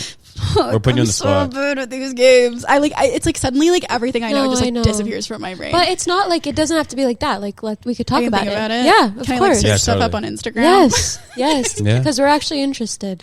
Okay. Yeah. Okay. Always interested in a reco. Here, Okay. Sham. I have written down here if you want to Okay. look. Yes. I'll let you start. Okay. What is your fave coffee shop in the city? Favorite coffee shop? Honestly, it changes a lot, Okay. but like usually it's ones that are like accessible and also good. And Okay. it depends on what you like. Like for me, I love cold brew. I have a As we know, Yes, as we I have know. a cold Yeah. brew right here. The Dark Horse one's actually quite good. Actually, that wasn't from Dark Horse. I forgot to tell you. we did love not- it. did We not got it end up somewhere going else to on the Dark Horse. way. Where was it from? Isle of Coffee on Queen Street East. Like that place a lot. Oh, There we okay. go. Yeah, it's kind of like it's kind of dark inside. I think Yeah. it used to be Yeah. a cannabis shop. Really? Okay, That's makes why sense. it's like kind of dark and Yeah. weird in there. No, but that place is good. I will say DeMello Coffee has not cold brew, but brewed iced coffee. One of the Yeah. best brewed iced coffees, I think, in the city. Both their dark roast and their light roast is great. At Yeah. the well? There's one at the Well, there's one on Bloor, and then there's one at like Yonge and Eglinton. Okay. Okay. And the Yonge and Eglinton one is where they actually have like a roastery inside too, so you Cool. can see like where they roast their beans. Another place I love for cold brew is the Only Cafe on Danforth. Okay. Really, really good cold brew as well. Yeah. Also like a really cute cafe. They change into a bar at night. So, Cute. like, fun. They do live music. Yeah. Great spot. And then like for overall vibes for a coffee shop, not necessarily the best coffee, no offense to them, but there's a place in Cabbage Town called oh my gosh, Wait, I used to live there. I played. Bizou. Yeah, I love yeah. Bijou. The vibes are so cute in It's Bijou. really good. I hope I didn't just pull out my headphones, but No, can you still hear yourself in the headphones? I can still hear myself. Then you're yeah. good. Yeah, no, it was like they also have amazing food there. Yeah. It's like you feel like you're in Paris, literally. when Yes, you're it's there. so, so yeah. cute. So yeah, I love the vibes there. And this is a sub question to that.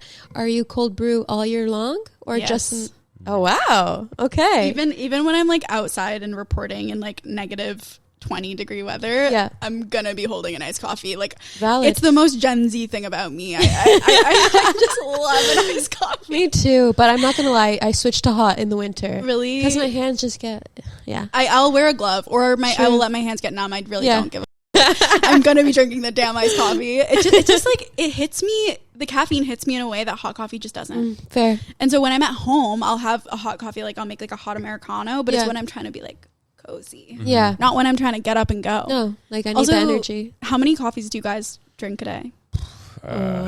Like, well, do you count a double espresso as 2 coffees? No, one espresso shot is like half a cup, Oh, okay. Thank you. in my opinion. I like who wants one espresso shot?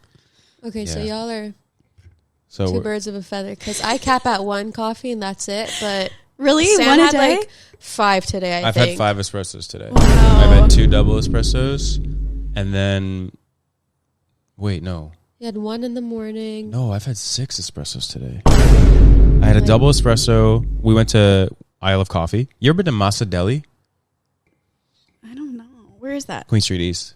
I don't think so. Highly recommend it. Okay, Very good breakfast sandwich. I had a double espresso there, and then I had 2 single espressos here this morning. nice. So I guess I have like I average probably 5 espressos a day. I don't think there's anything wrong with that, but I'm also messed up when Yeah. it comes to coffee. Like, yeah, my tolerance is like really just weird. I also started drinking coffee at an extremely young age. Oh, how young?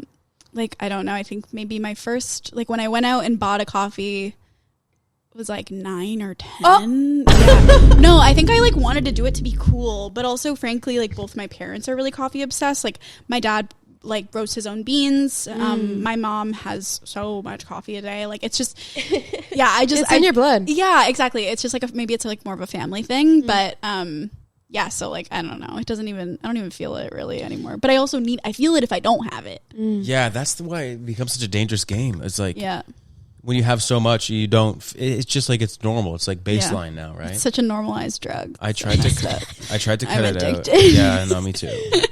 We're thinking of doing a challenge where they try to give me caffeinated gum and caffeine pills instead of having coffee, Interesting. because the team knows me as having just so much coffee in a day. Yeah. Well, Kinda ridiculous. it's perfect that you replaced me then.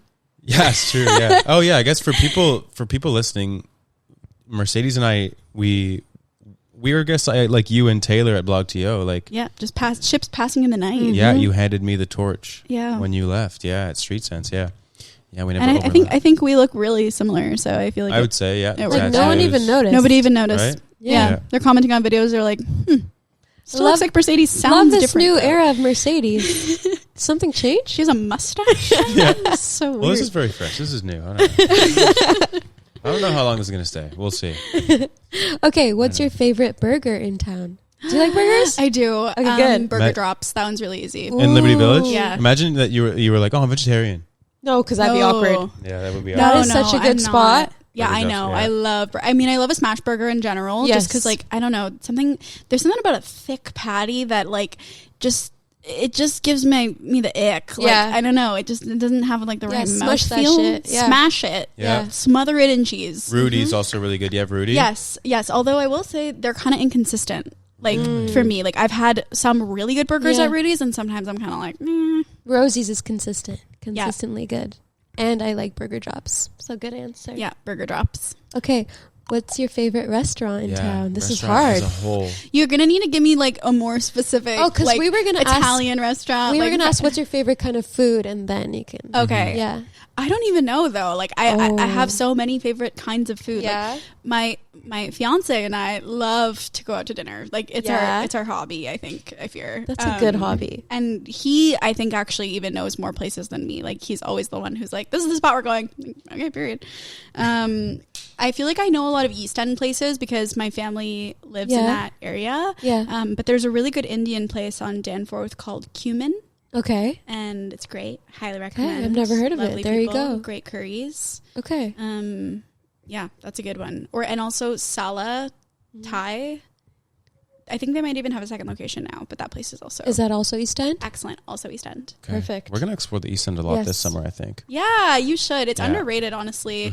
And I feel like the places on Ossington, as much as I love my Ossington restaurants, like it can just get so overwhelming to try to get a reservation. And then one restaurant that unfortunately they changed their menu a lot, so like it's not like, you know, guaranteed great menu every time, but Season 6 on Ossington, Okay. great I've never heard great of that. spot. Where, like, what is it close to? Oh my gosh, what is it close to? But it's like that strip between Dundas and Queen. Yeah, Okay. it's like it's pretty close to like the oh wait, is that on Ossington Haifa House? Yeah. Yeah. It's Okay. like it's pretty close to there. Okay. Got it. That place is good, and I've I had definitely the walked by it. enchiladas there. If they have the enchiladas on the menu, get the fucking enchiladas. That sounds really good. They're super good. Noted. Okay. What's Yeah. your favorite bar? Oh, I know. Civil Liberties. I think it's on Bloor, and they have a no menu. So you just say like what you kind of want. Like you go like, I want like something with tequila. I want something that is, you know, spirit forward. If you like something more like alcohol-y, like floral, citrusy, whatever. And they'll make a drink for you. And it's different every time. Like even if you give them the same like recipe, it's going to be different depending on the bartender that makes it. Yeah. So the only problem with that place is that you don't know how much it's going to cost. Oh, that's true. That's Here's where a they get $30 you? bill. Yeah, so like one time I ordered something with like mezcal and it was great. It was like the best drink I ever had, and I was like, I literally want 3 more of these. But then I got to the bill and each one was like $32. I was like, It was like 100-year-old tequila. perfect. Wow. So yeah, so you just have to like be mindful about that, but it's such like a fun experience. No, that sounds fun, and I've never heard of it, I don't think. Civil Liberties, me neither. Perfect. Okay. Yeah. And then, You go ahead. You go ahead. You know, you didn't ask Okay, a sure. question. And then your fave area as a whole. Like just, Pocket of Toronto. yeah, your favorite pocket of Toronto. Because I can imagine you've bounced around to so many with the different things you've done. Oh my gosh, yeah. In terms of just like overall vibes, I do love like the Lee Side area and like Riverdale Park kind of zone, just because they're another hidden gem is a Chinese restaurant on Broadview. What is it called? There's so many great Chinese restaurants in that area. Oh my god, what is that place called? Supreme Taste. Supreme Taste. Supreme Taste. Okay. I am actually a true believer that most people have not tried like real Chinese food. Like if you're just having like General Tao chicken every time from like Panda Express, like it's not, that's not Chinese food. Like you have to have like roast duck or something to really like know You're right, what yeah. it is. And I'm saying that as somebody who only ever ate General Tao chicken from like that's literally Walk what I Express. still Yeah. do, And then yeah. I started dating a Chinese guy and he was like, Yeah. He put you "Baby." on? He put me on. He's like, I can show you the world. Yeah, shining, shimmering, splendid, and like filled with Gailon. Like, Oh my yeah. God. This is Holy close to smokes. us. We're going to go. Yeah, I it's always great. walk by it. It's great. Tell them Noah and Mercedes sent you. Oh, really? Yeah. Okay, I will. Yeah. So, sorry, what was the question? You got it. Your fave area. Oh, yeah, favorite area. favorite area. You added that to Hidden Gem. Leaside / Riverdale. Yeah, I think so. Plus Supreme Taste. It's just so fun. And although I will say, like, for just kind of beep booping around and like shopping and stuff, like Queen West is just still so fun. It has changed so much, unfortunately. Like I remember walking around that area when I was like 14 years old and going into Black Market when it was still just the underground space, and buying like so many like offensive t-shirts and like jean jackets for $5, which I still have to this day. And like it had so much character, and it still has so much character, but I think it's just become so offensively expensive to own a business in Toronto. And so unfortunately that only leads the way for like massive businesses and corporations and people with like the money to operate these spaces. Yeah. So it's just a shame because there are so many like amazing creative people who have had to shutter because things have just gone too expensive. Yeah. I know. It's like one of my warmest memories when I was younger was taking the subway down, getting off at Osgood, and then doing the like Queen Street West strip, getting a Starbucks Frappuccino, and then going to Black Market. Standing in line at Brandy Melville. But you're right. I mean, the H&M like has been empty for over a year now, maybe even more. I'm not even sure, but like that just tells you, because that's an amazing like flagship area store. Like they can make something really great work there, but I don't think anyone can afford it. No one can afford it, and there's no like almost, at least since COVID, like there's not really been a lot of like reasons for businesses to thrive, and like they haven't been given those like subsidies to like make the city great. And I don't know, I just think it's really sad because it is sad. We have such a cool culture here. I do think Kensington Market still has like a cool vibe. It has shifted as well. Like for some reason now, like t-shirts there are like $80, which is like, why? Yeah, like it's a Carhartt jacket with some paint on it. Like I'm not paying you $2,000 for this. Yeah. I will say, when I did my geography of Toronto class at TMU, we had to pick like an area to do a project on, and I did Kensington Market, and I don't know if this still stands, but they actually like intentionally don't allow any corporations within that. Like it's only mom and pops and it's only small businesses, but with that they need to pay rent. So I wouldn't recommend like there for vintage shopping because everything's just like surcharged, but I just love going there for the vibes. It's just so fun to walk around. It's so fun. There's also a great breakfast sandwich place there. I think it's called Dad's. Oh, Dad's. I've seen a TikTok. That's oh my there? God. It's in Kensington. Oh my God. It is unreal. Like the biscuit, like bacon, egg, and cheese. That sounds delicious. I feel like I've seen that TikTok too. I've seen that TikTok. People talking about the best breakfast sandwiches in Toronto. They mentioned Dad's. Yeah. That place is actually like I actually do like co-sign that. Like that's a good place. Okay, good to know. But yeah, like Kensington Market too is one of those areas where like people just can't stay in business anymore. And something I think is funny about like vintage shopping is like when we first moved to Canada, because I'm from Boston, as it says on your shirt. Yeah, I strategically wore this shirt. When we first moved here, my dad was the only one working because my mom was a dancer in Boston, so she came here and had to kind of like start a new career. So we did a lot of thrift shopping. Like we were always at like a local thrift store that was near us, and like that's where we bought a lot of our clothes. And at the time, like that was in 2000, like let's just say maybe from the years of like 2007 to like 2012 maybe.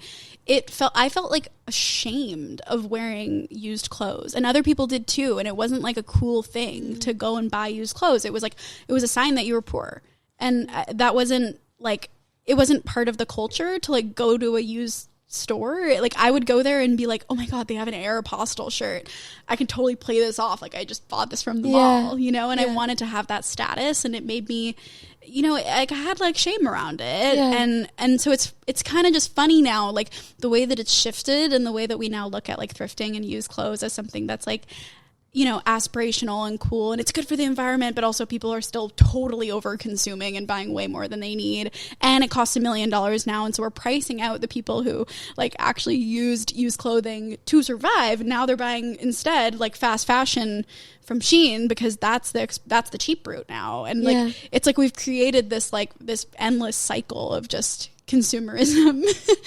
I think about that a lot. That's a great point. And then there's a lot of like people will resell a lot of stuff they thrift for like $5. They'll resell it for whatever, 30 or something like that. And something like I'm pretty like, I try to be really mindful about what things I'm buying at the thrift. Like I don't really like to buy winter jackets at the thrift because I feel like that should be for somebody who needs a winter jacket, who can't afford like a $200 North Face jacket.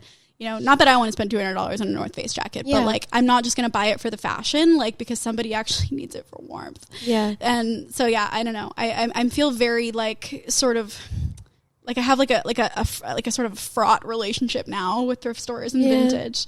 Cause it just feels like now it's just a different, it's like another type of, capitalism. Yeah, exactly. And like showing off your capital of being like, I bought this vintage Dior and it was $600, and I'm like, when did we like I'm still thinking in the back of my mind like about being at that thrift store when I was 9 years old and trying to find something that looked new. We've definitely lost the plot. We have lost the plot because it's also like Shein and Fashion Nova at the thrift store, so like explain that to me. It's like it's a monster. But so should I return the North Face jacket I thrifted? You're good. I have thrifted jackets before, but I do just try to like be mindful about those things because just, I don't know. Yeah, you never know. You never know who might need it more than you. I didn't think about it in that, like, that's such a good point. I didn't think about it in that way. It's okay that you didn't. Yeah, but now I will. Now I'll start to. Exactly. Mercedes, before we wrap up here, we like to do a segment where we ask our guests what their core of the week is. Given our name here is Birdcore. Okay. Every week we'll ask our guests their core of the week. It could be a core value you've had that last week. It could be a core, thought that came to mind this last week. It could be a core feeling you've been feeling. It could be a core meal you had.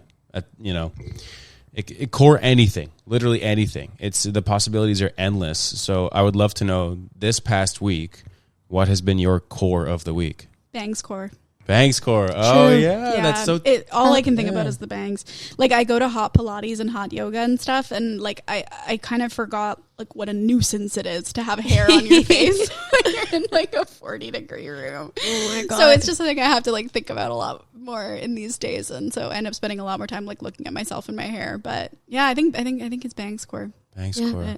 I don't want this conversation to end. I'm like having so much fun. No, I know. Yeah, how long have we been going here? Almost 2 hours. Holy smokes! Yeah, this stuff flies by. It really does. My hips get tight and my knees are all locked. Yeah. This has been. I found this as my new position for the podcast, or my new spot, because we used to like this goes in. This part of the couch goes in, so I used to sit on this part of the couch, and the guest would be there, and then Sham would be like sitting over there. But it just didn't make sense, like, ergonomically. I think there's something so sweet about this. Yeah. Just, like, on the same couch. It kind of feels like we're just, like, hanging out. Yeah. Which I think is how it should feel, Yeah, it should exactly. Just feel like a discussion, like, between. That's how I want it to feel, yeah.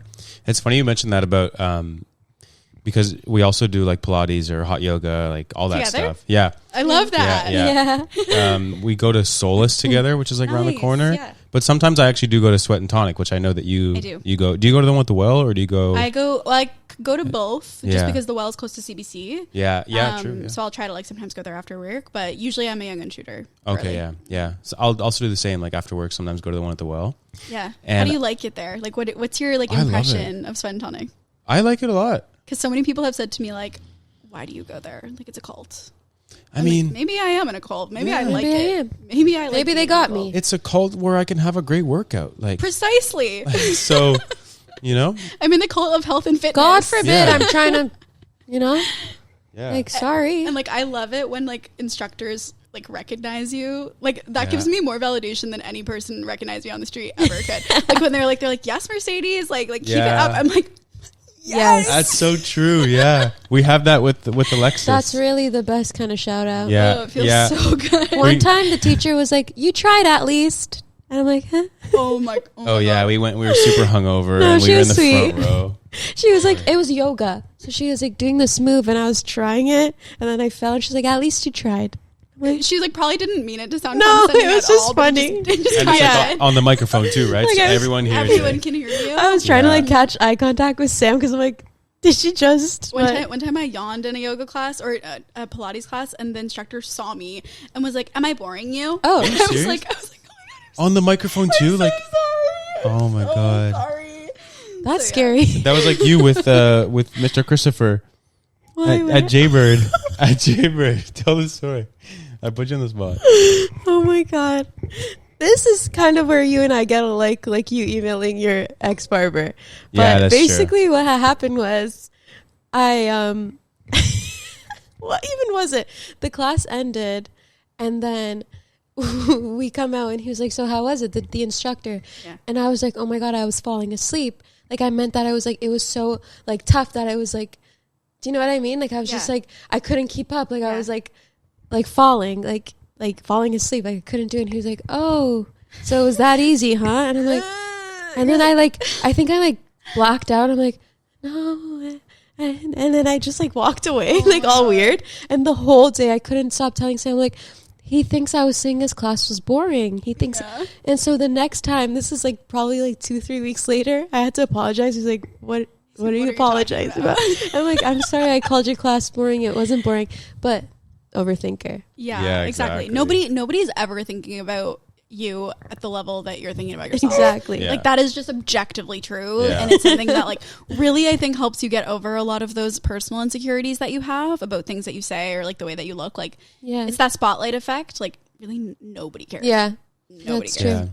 I've noticed that in like my own like content too. I used to care so much about like putting out a video. Like now I'll kind of put out any video. I like it's whatever. Obviously I have different goals with each video and like, you know, different, like I can't be like way too unfiltered, but I used to care so much about, well, how's this video going to perform? What are people going to think?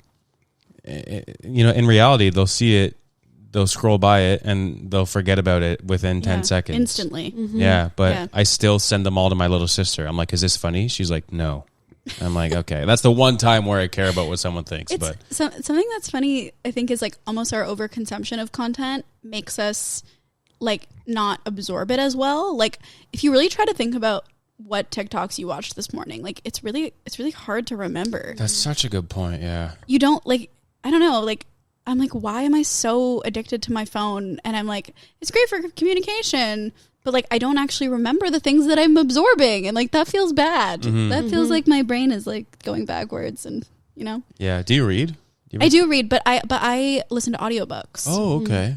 predominantly, and I really think it's something that kind of helps replace the phone because it's something that is stimulating your brain still. Like I recognize that this is still like a function of my ADHD, is that like I need to have something distracting Isn't me that out a there. crazy thing? Like I was walking to the grocery store the other day and I was like trying not to be on my phone. I had blocked all my apps so I couldn't like walk and scroll or anything like that either. Not that I tried doing that, but in the case that I needed stimulation. And I forgot my headphones. So I was just like, "Oh my God, I need something right now." Like something to, cause my brain just like looking around and walking and like being with my thoughts was too much. And I was like, wow, I have issues. So since then I try even at night to not go on my apps if possible, because, and like I deleted Twitter and like I'm really like trying to change my life this week. Change my life core. No, seriously. Is that your core of the week? That might be my core, and spin dip. Because I got spinach dip from the grocery store the other day. And I had it for breakfast yesterday. Oh my God. I love spinach dip. For breakfast? It's so good, yes. That sounds that sounds good. Thank you. Yeah, with a little egg maybe, like I didn't even do all that. I was just like scooping. Not even like with pita bread or something. What the heck? But anyways, yeah. So I'm trying to practice being like alone more. Yeah, no, it's really hard. And I think like as creators, like it's really easy to kind of be like, well, I have to do it for my job. Yeah, I felt that way a lot more when I used to work at Craft versus on Street Sense, thankfully. Like when I was at Craft, I had to literally be looking at what trends are happening so I can recreate them. Yeah. But now with Street Sense, like God bless, I just have to go be my personality.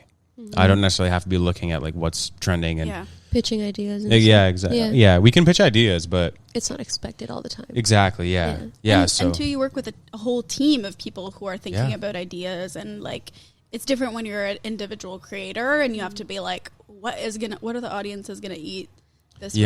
There's so much pressure in that too. I find like I always thought that looking at creators who like work as creators full time, life must just be sunshine and rainbows, but it's also like there's so much pressure for them to keep their audiences fed. Yeah. Every day you got to be posting stuff, or you're just gonna get left in the dust, kind of thing. You try being an influencer for a day. Honestly, that Michaela Nagara video. Yeah. Have you seen that one where she's complaining? I work from 8 to 8. I work. Kim Kardashian. Wait, I don't know this. Kim Kardashian looked gorgeous at the Met Gala. Is that a good accent? No. Kim Kardashian. Kim Kardashian. Kim I can't even Kardashian. do the Boston accent, unfortunately. Kim Kardashian look amazing at the Met Gala. I'm done. Sorry, guys. I'm done. You've seen this video, right, of Michaela Nagara? I don't know. And she goes like, you guys don't know how hard it is to be an influencer. You're good. You're good. Like, you try being an influencer for a day. And then everyone was like, bro, like, you're literally getting paid to go to, like, Cabo Rojo. Like, what do you mean? Like, this is insane of you to be complaining about this. But, like, every job has its challenges, obviously. And I'm a big believer that, like, your challenges are relative to your life, so you really only know how hard something is compared to how hard other things are that you've done. And so that's why, like, I'm sure it is hard to do that when you've like lived a very pampered life, but something that being a news reporter has taught me is like how to put your life in perspective from other people's shoes. Like, I'll be thinking about something very minor that's happening in my life and I'm like, oh my God, like this is so stressful. And then I go to like a thing where it's like, this family has been fighting to keep their immigration status. Yeah. Like, okay, like perspective. My thing kind of is like really not that hard, Yeah. I think I found the video. Okay, watch it. I should have connected my computer. We could put it. Ben can put it on the Yeah. screen. God bless Ben. Try being an influencer for a day, because the people who say it's easy are so far out of their minds. I literally just finished work and it's 5:19. She is such. Who is she? She has been canceled. A makeup creator. When I tell you she's been canceled, like more times than I could count, and she's still here and she's still thriving. Like I gotta cockroach, respect it. Yeah, like, she just never. can't die. She is never gone. Yeah, and not a cockroach in a bad way. No, it's just she's always there. Just in that, like, like Trisha Paytas as well. Doesn't matter how many times that woman gets canceled. Like, she comes. That's she comes true. back and she's on our screens. Yeah. She finds a way. Who else has been canceled? Shane Dawson got canceled pretty badly. Oh yeah, but that one was like really bad. Yeah. I loved watching his videos when I was younger. Me too. And then I looked back and I watched like the blackface stuff, and I'm like, whoa, like. Also, I was super young consuming I that. I know. was like, whoa, like I didn't realize this is bad. Yeah, this and is not good. And good. nobody called it out at the time. It was Those just early normal. days, of YouTube. Everyone was just posting anything. Yeah. I low-key miss Cody Cole and Noel Miller.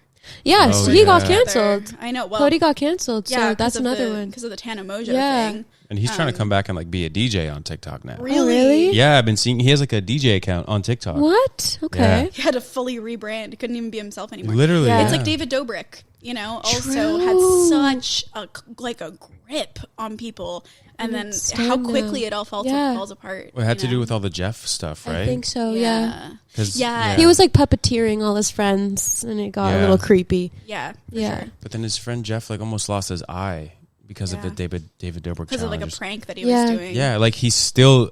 I followed Jeff a little bit while that was happening. Like he's still getting eye surgeries to this day. Like whatever, 4 or 5 years later. I think Yeah, I liked Jeff. He seemed cool. he has a podcast, Jeff FM. Do you guys get hate comments on Street Sense ever? I don't think so. Maybe they're filtered out, or maybe they're deleted quickly. But There's strong filters on there for sure. yeah. I think there's filters I don't even know about. Like So many random words. yeah. Like one of them I know that came up for me like was like, someone called me like a whale or something like that. So like you can't say whale anymore. That's so mean. People are so mean People online. are so psychopathic. Like it's actually crazy. I can't think of any hate comments that I've seen lately though, off the top of my head, which is so nice because it was a different thing when I was working on Craft Dinner. But people wouldn't say hate comments about us. They would mostly say it about the brand. Right. Like people would just talk about how fake the food is and how unhealthy it is, and shut up brand, shrinkflation. Like we would do a trend and they'd be like, oh, this trend's ruined now because the brand did it. Yeah. But that was always like, whatever. It never bothered you? Not really. It bothered me. It only bothered me when I started seeing people say stuff about me sometimes, but it wouldn't happen that much. Yeah. And then I'm at a point now where I feel kind of, for the most part, desensitized to it, or like, that says more about that person than it does about me, kind of thing. Yeah, for sure. So that's good. Yeah. I still feel really insecure whenever my nails are like looking kind of crusty, because somebody on a Blog TO video once, when my nails were looking kind of crusty and I was like a taco place, they were like, how can you work in this industry and like not get a manicure? Like really? Like you're going to go and you're going to make a video where your hands are the sole focus of this video. They're not the sole focus, by the way. They're just delivering the taco to the camera. Yeah. And they're like, they were like, wow, like this is so unprofessional, like unfollowing. Jesus. Okay, bye. And so now whenever I have chip nail polish, I'm like, oh my God, someone's gonna know this. They have nothing better to do. Yeah. I think we were talking about this last time. It's like, I have never in my life, and I'm not trying to be like holier than thou right now, but never in my life taken the time to write something mean and post it because that felt like that was something I needed to do. Yeah. That inclination has never came upon me. Yeah. So what does that tell you about these people? Is that they're miserable and they're sad, and like it gives them like this sense of dopamine that they yearn for, and like they can't get elsewhere because they probably have a lack of control in their life. But the moment where they write something mean and post it is just like, that felt good. Yeah. Like, you know what I mean? So I say this as like the most sensitive person, but I know, Sam, I cry about literally everything. Yeah. But I don't know. I just feel like maybe that's why we know better than to like talk about people in that way. But as long as you don't take it to heart, because it's hard what you guys do. It's like very public and people have opinions. So it's not something you can escape, Wait, sorry. No, I was saying, but yeah.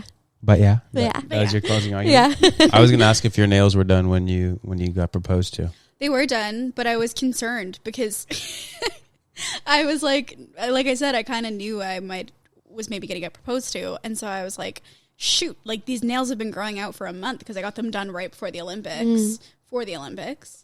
And so, and I had like said to Noah in the past, I was like, I want my nails to be done like whenever we get engaged. And he was like, okay. And so he told me that after the fact, he had been texting my best friend, my maid of honor, being like, oh, I'm going to do it like tomorrow. He was just like, asking for advice on something. And literally her first thing she said was like, are her nails done?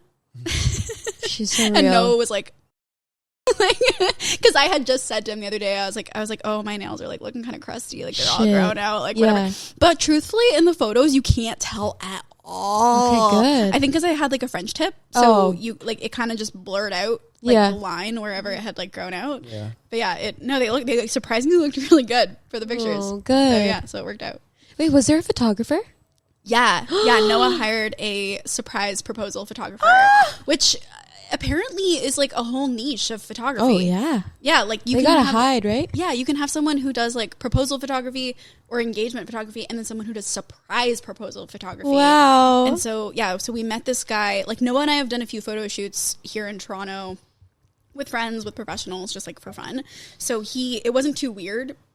Sorry, for him to be like, oh, like, let's go do a photo shoot. And I was kind of saying, like, I don't really want to do a photo shoot. Like, I don't really have a good outfit for it. Like, I feel like we can use our time better. It's going to be expensive, whatever. And he was really set on it. And so that was another thing that kind of tipped me off in a way. But the photographer was so great. Like, he was so nonchalant. Like, he came out to us and he was like, oh, hey, guys, sorry, I was running a bit late from another shoot. Like, okay, like, is this what you guys are wearing? Like, okay, cool. By the way, are you guys married? Just wow, he's was a professional. Yeah, exactly. Damn. And he like right when he was kind of posing us, he asked me to like do some solos first, like looking into the sun or something. So I'd be like looking the other way. Yeah. And he goes to Noah and he's like, write me down. Like you're gonna pull the ring out with your left hand, and you're gonna do it exactly when I say this phrase. And Noah's like, damn, like you have this down to a science. But it is part of it, right? Because you really want to make sure that it's actually a surprise. Yeah. So Send us contact to Sam. yeah, well, he's in Budapest. Well, we're going to Oh, Budapest. I guess so. Are you? No. We should. You should though. No, it was like it's actually one of my favorite places I've ever traveled to. Wow, really? Yeah, I really enjoyed it. I actually do want to do it at one point. Like Budapest and like, where do they go usually when there's like a little like Switzerland? Do they do that? Like, is that close by? It's a little bit far, but you could go to like Austria. Yeah, Vienna. It's beautiful. Like a little like that area. Yeah, like a little. Is that Eastern Europe? Like Eastern European? I think it's starting to get east. You're Romania. venturing into the territory of Eastern Europe. I think Switzerland is when it starts to become North? more east. Oh, Right? east? I don't know, guys. It's I don't know colder. why. So bad at geography. Me too. Noah's really good at geography, but he says it's because of Minecraft. Oh. Like he's like I have really good spatial awareness and like sense of direction because of Minecraft, and it's Interesting. It's true. You know what? I thought I was a good hockey player because of playing NHL video games. So And are you? I think I'm pretty good. Yeah. I think my brother is a good driver because he played Need for Speed so much as a kid. Yeah. Honestly. Surprise! Cooking Mama didn't really help me with my cooking. That was my favorite game. Sadly. Cooking Mama? Yeah. Cooking Mama too. Did you ever play Nintendogs? Yes. I was just telling Sam about that. I love Nintendogs. I was like, Sam, do you remember the game where you have a dog? And he was like, what's that? Or how about Chrissy Baby? Did you have that one? Oh. You have a baby and you have to raise her. Oh my Her name was gosh. Chrissy. Yeah. the way that we indoctrinate women to become mothers at Yes. such a young age. Why were those my games? Cooking Mama, the dog one, the baby one. Like, And what does that mean? And the way like an Easy Bake Oven was always like super pink. I and, had like, one. I had an Easy Bake me too. Oven. That was nasty. Yeah. Nasty. Well, it never really cooks properly because all that's cooking it is a light bulb. Yeah. You get like, God. It's a light bulb. An incandescent light bulb. that's literally not possible. And I ate that. My cupcakes are running. Mommy, I'm throwing up. You do that voice every episode. At some point, Sham breaks out that voice. No, and I have like a bit. Just like if we burp or something, we'll just say like, I threw up. I grew up. Mommy. Mommy, I threw up. It's like at the door. I'm not ready for those days. Imagine you're in REM sleep. Mommy, I threw up. Yeah.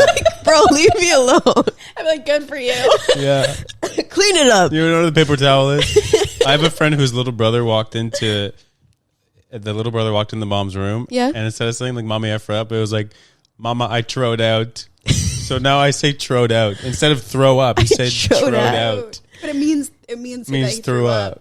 Oh, you just Interesting. didn't know the words He yet. trowed out. You guys don't have a pet, do you? Nothing. No, still working on that cat, right? You want to get a pet. You want to get a pet though. At some point, yeah. Yeah. Having a cat brought Noah and I together in a way that was very meaningful. I Really? would say. Very interesting. Were you strange guys how to be both parents. sold on the on the idea before? Which one was it? No, I forced it. I fully forced it. Because he's actually kind of allergic to cats. Oh. This makes me sound like the worst girlfriend ever. But yeah, he's kind of allergic to cats. He's actually quite allergic to cats. And always kind of was like, I don't really like cats. And I was like, it's because you haven't been around them because you're like allergic to them. Yeah. So while I still lived alone, like before Noah moved in, I was like, well, I still want the experience of living with a cat. So I'm going to foster cats. Like, Right. is that okay? And he was like, yeah. And, you know, it's supposed to be like a temporary thing, obviously. So I started fostering 2 cats. They were both like super shy and nervous when they came in because they were like found on the street. So they were like not socialized towards people at all. And then one of them ended up like getting sick, like getting like worms. And so, well, like, I don't even know how that happens. Like if they're already inside them when they come to you or what. But anyway, once that cat got like taken to the vet, the other cat, Gabby, my cat now, became super social. Like she just popped out and wanted love and wanted to like be pet and whatever. And was just such a vibe. And like Noah started enjoying it. Like she was just around and he's like, hey Gabby. And like she would let like him pick her up and whatever. And so I think he started really like enjoying it. And so then one night, some people had been messaging me like about like Gabby's like availability basically because I was still like fostering her, and obviously I was getting so attached, and so she was like lying on my chest, and Noah was like, Gabby's staying.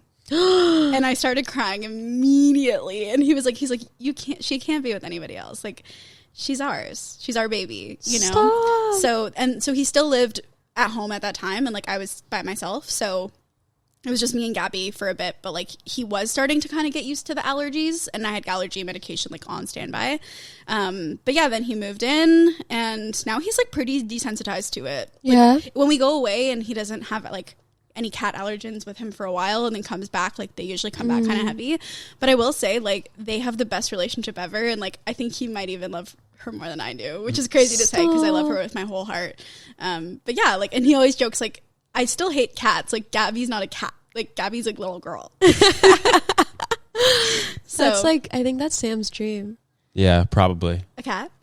Yeah, definitely Or want like, to get a cat. or like that kind of experience for me, because I'm kind of like, no thanks. Yeah, Okay. well, it's also because of the size of our space. Like, you know, I have to put the litter somewhere. Yeah, And bathroom. then- Yeah, our apartment's smaller than this. I'll Oh, say. really? Oh yeah, Yeah. but the litter's in the bathroom. Yeah. And you don't. Gabby find, never like- leaves, right? She's always home. Yeah, she's always home. Okay. Yeah, imagine her wandering around the condo. My friend, Walking on her back to the my legs. friend got a leash for her cat. She just takes her in the hallway of the condo. Oh. And then like just so that she could see outside and then come back in. She has a backpack where it's like a bubble backpack. Oh, So cute. I've taken her Yeah. like to the park and stuff. Yeah. She's pretty anxious. So she usually doesn't even really She like that likes home. experience. But yeah, we have like a litter box that has like a lid on it, and then like a little box where you like put the poop in, where it's like not a regular trash can, like seals in the poop, so like the scent kind of doesn't travel. Okay, yeah. We don't notice it like, Okay. at all. Yeah. Interesting. I think fostering is cool because you get to have the experience of having the animal without committing to it. Yeah. You know, and also you can keep on fostering different animals until you find one that you connect with. And also, you know that you're like helping it before it gets to its forever home. That's true. Yeah, maybe we should take that approach. And then you foster, Perhaps. and then you foster fail. Yeah, exactly. Yeah. Yeah, there's still some more convincing That needs to be that done. needs to for be sure. done. Yeah, but this helped. I think. I think it's definitely helped. Every time he's like trying to find some kind of like Yeah, I'm trying to find a way. some You'll propaganda. love it. She'll be like, your cat will just be sitting right here in the sun. That does sound And kind you'll of just be cute. like, oh my God. And you'll come and you just lie down. And the thing about cats is like, they don't give love so easily. Like, it's not like with dogs where they just like automatically are obsessed Yeah. with you. Like, the feeling of a cat warming up to you and choosing you as its human, especially sometimes in the way you see cats interact with like other people who come into your space, Yeah. you're like, wow, like that cat really likes me. Yeah. And it's really validating. Yeah. It's like equivalent to your sweat and tonic teacher. Shout out. Literally that. Yeah. Yeah. I'm always just like, maybe I'm just seeking validation. Right. I think there's a deeper issue here. I think we're unlocking. Bring this up in therapy. Oh, Sam, you didn't say your core. my core? Yeah. Damn, what is it? I feel like I had it. Uh-oh. No, it's I okay. put you on the spot? No, it's okay. I never. I always put myself on the spot with this every week. I don't want to say gym core because it's But, like kind of. a little bit. Like I've been really serious about the gym lately, but that's boring. Maybe mustache. Hot Pilates. Hot Pilates core, maybe mustache core though. Mustache core? Yeah, like once a year I'll grow my mustache, and this is that time of the year. Like with the bangs. Yeah, Yeah. true. Exactly. The bangs are the female equivalent of a mustache for a man. Yeah. I do believe that because That's it's so temporary. true. It changes your appearance a lot. Yeah. Everyone always notices it and is like, oh my God, like cool mustache. Or like, wow, your bangs look nice. And then you grow it out and then it's done. We are the same person. We are the same person. Whoa. I think that's why they chose you. There you go. Yeah, it could be.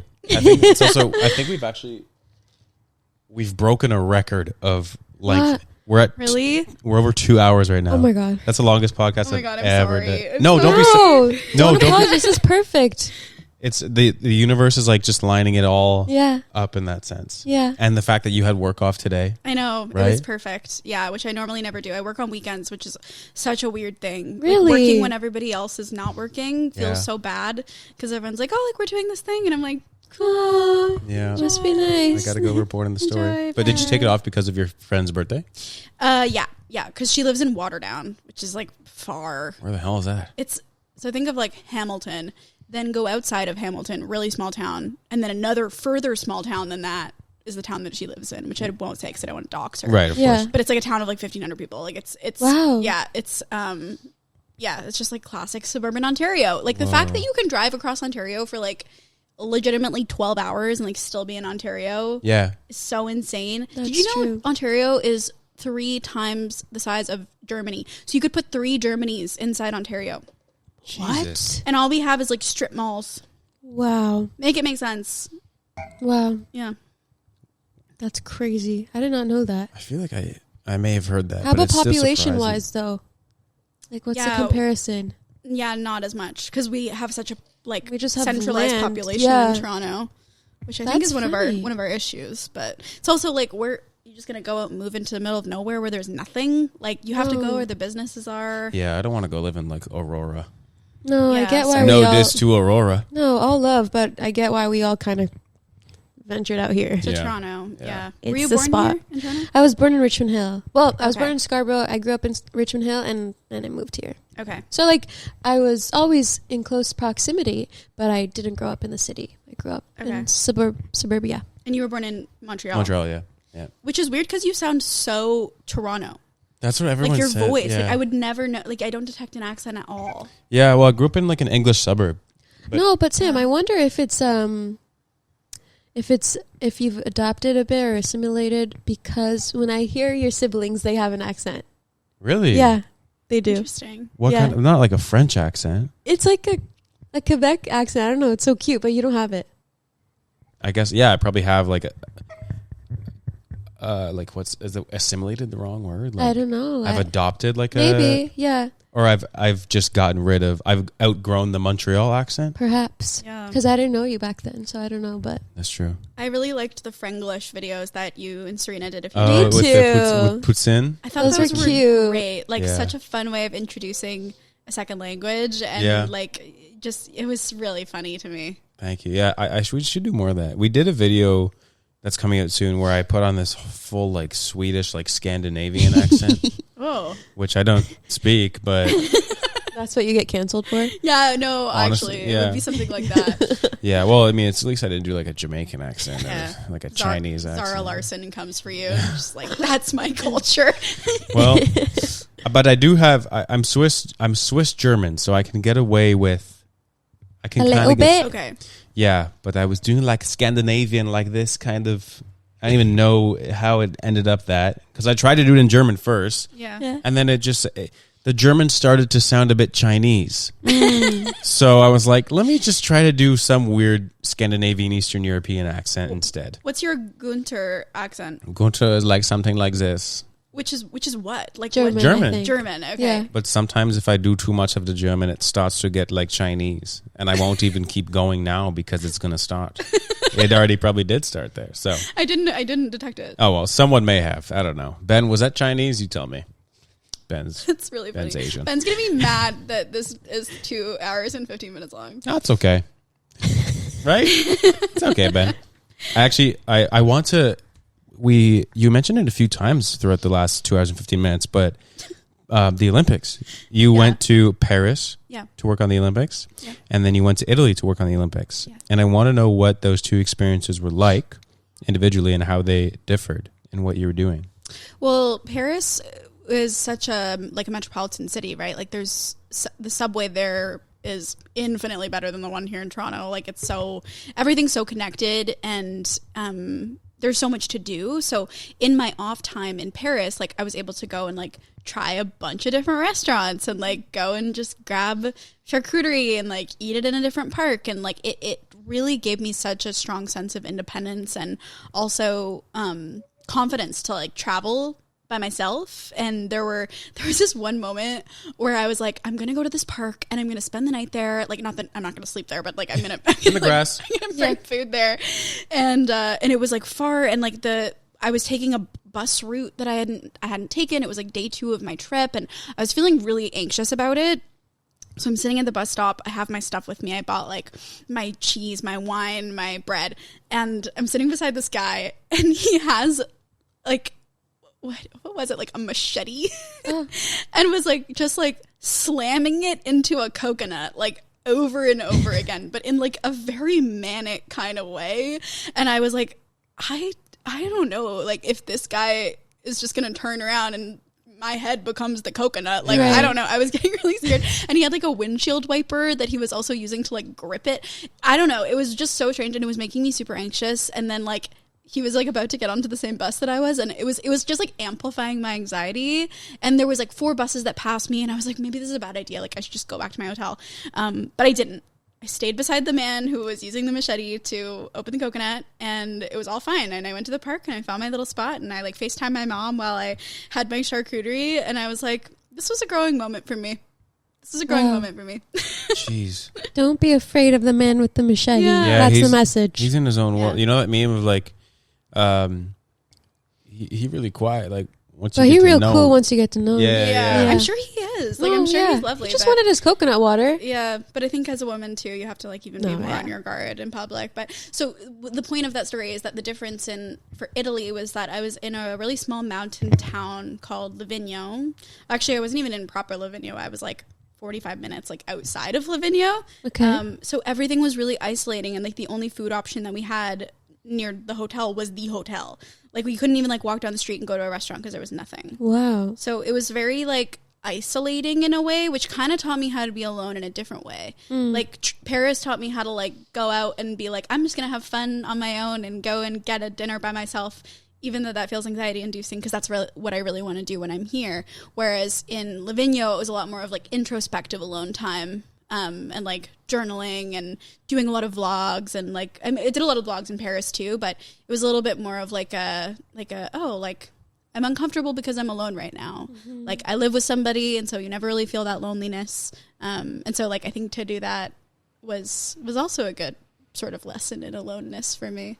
But in terms of like the actual work that we were doing, like it was effectively the same. Like it was, you deal with athletes after their competition, which sometimes is the highest point of their life and sometimes is the lowest moment of their life. And so trying to navigate like those kinds of discussions, particularly on the hard days, is something that it's definitely hard, but it's also rewarding because you can also get a really sometimes like hopeful story out of some of those sad moments. And like there was one athlete in Paris who he basically didn't even get out of like the second round of his competition, and his entire family was there, like mom, dad, grandparents, aunts, uncles. Like our studio was just filled with people, and he was talking about, you know, his disappointment and how his dad was the reason why he got into the sport and all this stuff.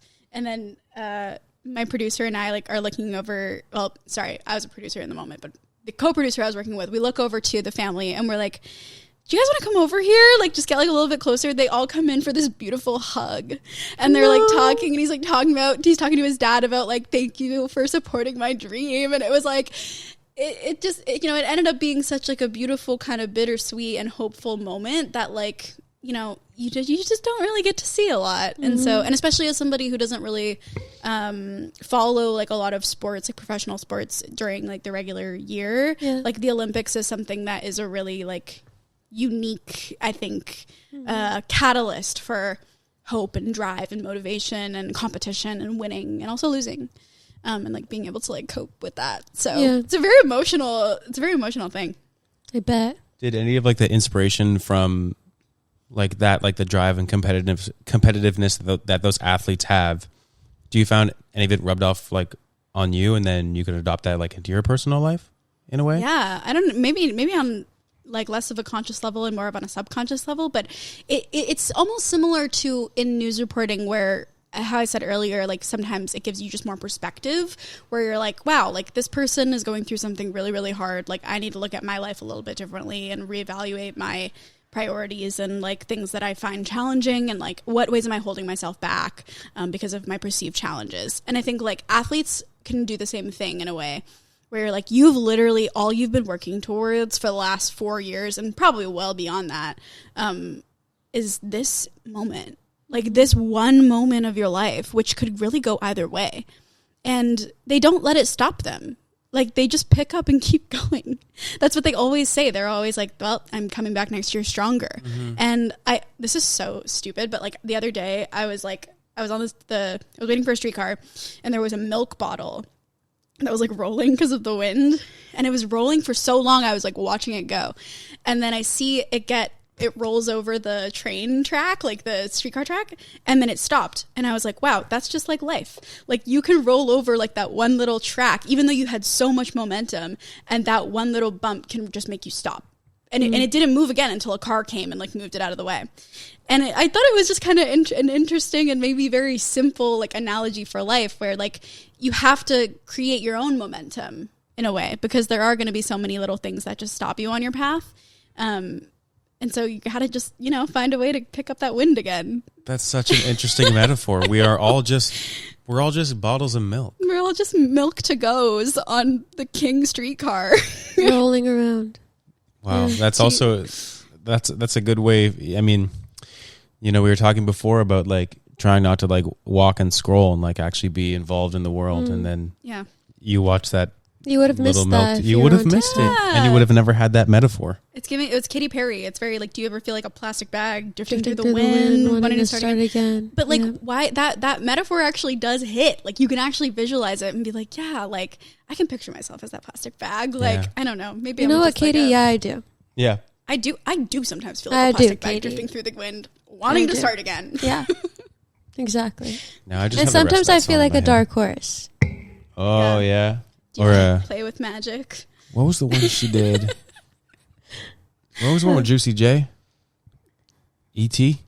Oh. Yeah, that one was weird. We can like ignore that one. Oh, okay. Never mind. That music video was like... Let's not bring that back. Yeah, real weird. Never mind. Sorry. Well, what does the rest of the day look like for you as the plastic bag drifting through the wind? And the rest of the weekend? You're going to take it easy? Well, I have to work tomorrow. Oh, great. So, yeah. Can't wait for that. But no, I've gotten used to working on the weekend. Like Noah also often works on the weekend. He's a police officer. Yeah. Does he do 7 days on, 7 days off?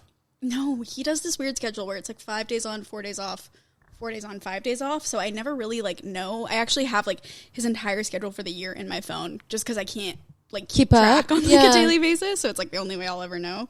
But so yeah, I think we're both in a place at least where we're grinding really hard at work to get to like that place in our careers where like, we're in more senior roles and we have a bit more selection over like dates that we work and vacation days and those kinds of things. Yeah. But like thankfully we're doing it together. Yeah. So feels good. Yeah. You don't feel so alone. Yeah. It's like, oh, you have your weekend. What about me? Yeah, exactly. Yeah. And it doesn't always line up, but when it does, we just like appreciate it so much more. Yeah. That's so nice. Working towards the Heart House. Working towards Heart House. Yeah. It's like, and that's actually one of the more affordable venues, but I just can't believe how much it all costs. Yeah. But I also like, we both really want to have a wedding, We really want to have like all of our family there, and like it's like the one day that you really get to make that the whole focus. Yeah. And like, I don't know. I know it's kind of gone out of fashion, honestly, in a way, but like, I don't know. I like a big wedding. I like going to people's weddings. Yeah. Yeah. It's it's like a once in a lifetime. I mean, hopefully for those people, it's hopefully once in a lifetime. Once in a lifetime opportunity, We went to one back in September. That was the first one we went to together. Yeah. Yeah. Yeah, weddings are beautiful. Life is beautiful. Sure is. Can be. The sun is like streaming through the window. It's so funny, like whenever spring comes and you feel that first beam of sunlight and you're like, I have the will to live again. Yeah. Right? Not a cloud in the sky today either. I know. And did you feel like a few gusts of wind throughout the episode as well? I did. Did you? Yeah. Yeah, it felt nice. Yeah, it is nice. Okay, good thing we turned off the AC and left the windows open too, because the AC would have just been blasting. We would have been able to hear it. I should have like put sunscreen on my tattoo. Do you sunscreen your tattoos? Yeah. So I try to remember to. I didn't put sunscreen on my face this morning, and Me neither. I never do though. Really? I care more about my tattoos being sun safe than my face. She's always telling me to put sunscreen on my face, even if it's raining every day. Every day. It's just a good habit if you get into it. Yeah. It's like my moisturizer, kind of. Yeah, that's true. Yeah. Yeah. You have really nice skin. Thank you. Thank you so much. That means a lot because I've been like struggling recently, but I don't know why I keep bringing like bad vibes to the episode. No, but it's really hard when it's like, again, it's like something that you think about, but nobody else would ever think about. Spotlight. Yeah. 100%. Yeah. Well, Mercedes, I want to thank you so much for joining us today. This has been such a 2 hours and 26 minutes. We've never recorded that long. We could have watched a movie. We literally could have. watched a movie. There would have been like 20 minutes left in Interstellar if we started it. It's wild, yeah. But that just It means didn't you're even having feel good like talk. it. It's No, true. seriously, that's Yeah. crazy. Yeah. Is this the second podcast you've done? Been a guest on? I think it might be the third. Okay. I did another one before Jesse's. I did Rachel's cousins. Oh, the Help Wanted. Okay. And then I think I did one other before Jesse's, but I don't remember what it was. Anyway, I like doing podcasts. I feel like it's just fun to just like have a reason to talk and like sometimes get into deeper topics. Like I was talking to my friend about this the other day. Like I feel like conversations, the older you get, become more superficial with the people who you talk to on a daily basis. Yeah. Just because it's in between things. It's in between work and moments. Yeah. And so you kind of just get stuck in that rotation of like, oh, what are you doing this weekend? And like, oh, this life exciting thing happened in your life. But like, you don't talk about anything really further than that. And so, I don't know, I just find that sad. So that's why this is fun. Yeah. I'm glad you have fun. Yeah. And that is so true. I feel like anytime like trying to make plans with friends we haven't like seen in a while, what you end up talking about is that, right? Yeah, you're just spending time catching up that you don't even really have time to get into anything deeper. So Yeah. this is nice, but sorry for all the length, Ben. Never, It's okay. never apologize. I think, well, Ben, he's a full-time editor. I would like to think, I hope that he likes, Yeah, editing he it, likes right? doing it. Yeah, I would hope so. And he has his templates. He has all of his stuff. Yeah. He'll make his clips, Yeah. Tell the people where they can find you on the interwebs. Okay, yeah, on Instagram, I'm like so attached to my Instagram username. It's Benzie. That's cute. I probably should grow up and get something that's just my name, but You it's know. Benzie. I got it when I was young, and it's just I'm hooked on it now. And then on TikTok, I'm Mercedes Gaz, and you can see me on TV every day. That's true. On the radio, you can hear me on the radio, and you can find me on LinkedIn as well. Hell yeah.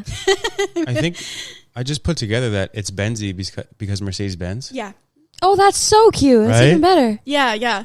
I love it. When I was younger, I was really self-conscious about my name. And I remember like people, like there was one time I was at a birthday party, someone showed me like their car keys, and it was the Mercedes-Benz logo. And they were like, look, it's your initials. And it literally made me so upset, like so irrationally upset. And then one day I just decided like, I'm going to embrace it. You know, I'm going to embrace the people calling me the car. And so now sometimes like if I'm like introducing myself or like spelling my name to a, like, I don't know, somebody at like for example, like, you know, when you go to like Bath and Body Works or something and they're like, what's your email? Yeah. And you have to like, I'll be like Mercedes, like the car. Yeah. You know, and then they always like, it gives them a little giggle and like, I don't know, it's a memorable name. I So, like it. Yeah. So that's why it's Benzie. I think it's chic. Yeah. Thank you. Yeah. And a Benz is a good car. Like, I know. At least it's an expensive car. Like at There least you it didn't go. name me Corolla or something. Yoda could have been worse. Yeah. Pontiac. I don't Pontiac, even think those cars are in business anymore. Jeep Wrangler, Bronco. Bronco. And your last cute. name, it could I be like G, Bronco. like G-Wagon too, right? Yeah. I like it. Yeah. But anyway, thank you so much for having me. I honestly had such a nice time talking to you guys. You're so easy to talk to. Oh, thank And you I for only wish coming. that Noah was here because I feel like he would also love to yap Yeah, with you guys. true, We should go on yeah. a double date, maybe. Hell yeah. We should. We Well, should go to Supreme. Supreme Taste. Yes. Yeah. Hell yeah. will he be at Rachel's birthday? No, he's working. Ah, okay. Yeah, he's working, protecting the exactly. city. Do what you gotta do. Yeah, You know? that's true. Yeah. God. If you ever see Noah out on the street, like he will protect you. Thank Really? God. Yeah, he's a very That's good. loves the people of Toronto. It Good. makes me feel safe. I would hope that the Toronto cop loves the people of Toronto. Yeah, no, some I don't know. I don't think all do equally. That's you know? fair. Yeah. Sham, anything you want to tell the people? I just want to. Oh, the people. Or Mercedes as well. Mercedes, thank you so much. Thank you so much for your time, for taking time out of your day off to come be with us. That was amazing. Yeah, I Did not appreciate feel that. like the length of a movie at all. And to the people, love you guys. Hope you're having a great sunny day. And that's it. And please go support Sham on her TikTok journey. Go Yeah. watch her daily her videos. content journey, I know right? I'm going to. Yeah. Sham underscore lamb. Shamalam. Sham Love lamb. it. You can find us at Birdcore Show. I'm doing this because that's where Ben will put it. Oh, nice. Birdcore Show on TikTok and Instagram. Birdcore on the Tube of You. And yeah, I always have such a hard time with the outros because I feel like I don't want to be like, all right, bye. You know, Yeah. I got to be more like a soft Yeah. exit. But You need to like end on a joke or something. Good riddance. Conversion. To whom? I can't think of a joke to end on. I don't know, but no. Try being a podcaster for one day. Y'all can't do it. Honestly, try it. It's 5 o'clock. Try doing 45 episodes of a dang podcast. Try. Yeah, it's not for everyone. Mercedes, it has been a joy having you. It's been so cool to watch the trajectory of your career. I've only known you for a year, but I can see the climb, you know. So hopefully it's only up from here. Hell yeah. You know? Yeah. It's hard sometimes to like sort of envision that future for yourself. You get stuck in the mindset of like, oh my God, this is it. This is the peak. This is the plateau. But if you try to look at your past experience as an indication of what's coming for the future, then you know there's only upward growth to come as long as you keep working at it. Beautiful. Bars. I think you should end it there. I think we should end on there. Let's go on a quick little like. Sorry, I'm not going to touch your feet. These are all the sound effects we didn't get to you. Whoa. Oh, they all stop so abruptly. Okay, bye. Thanks. Bye.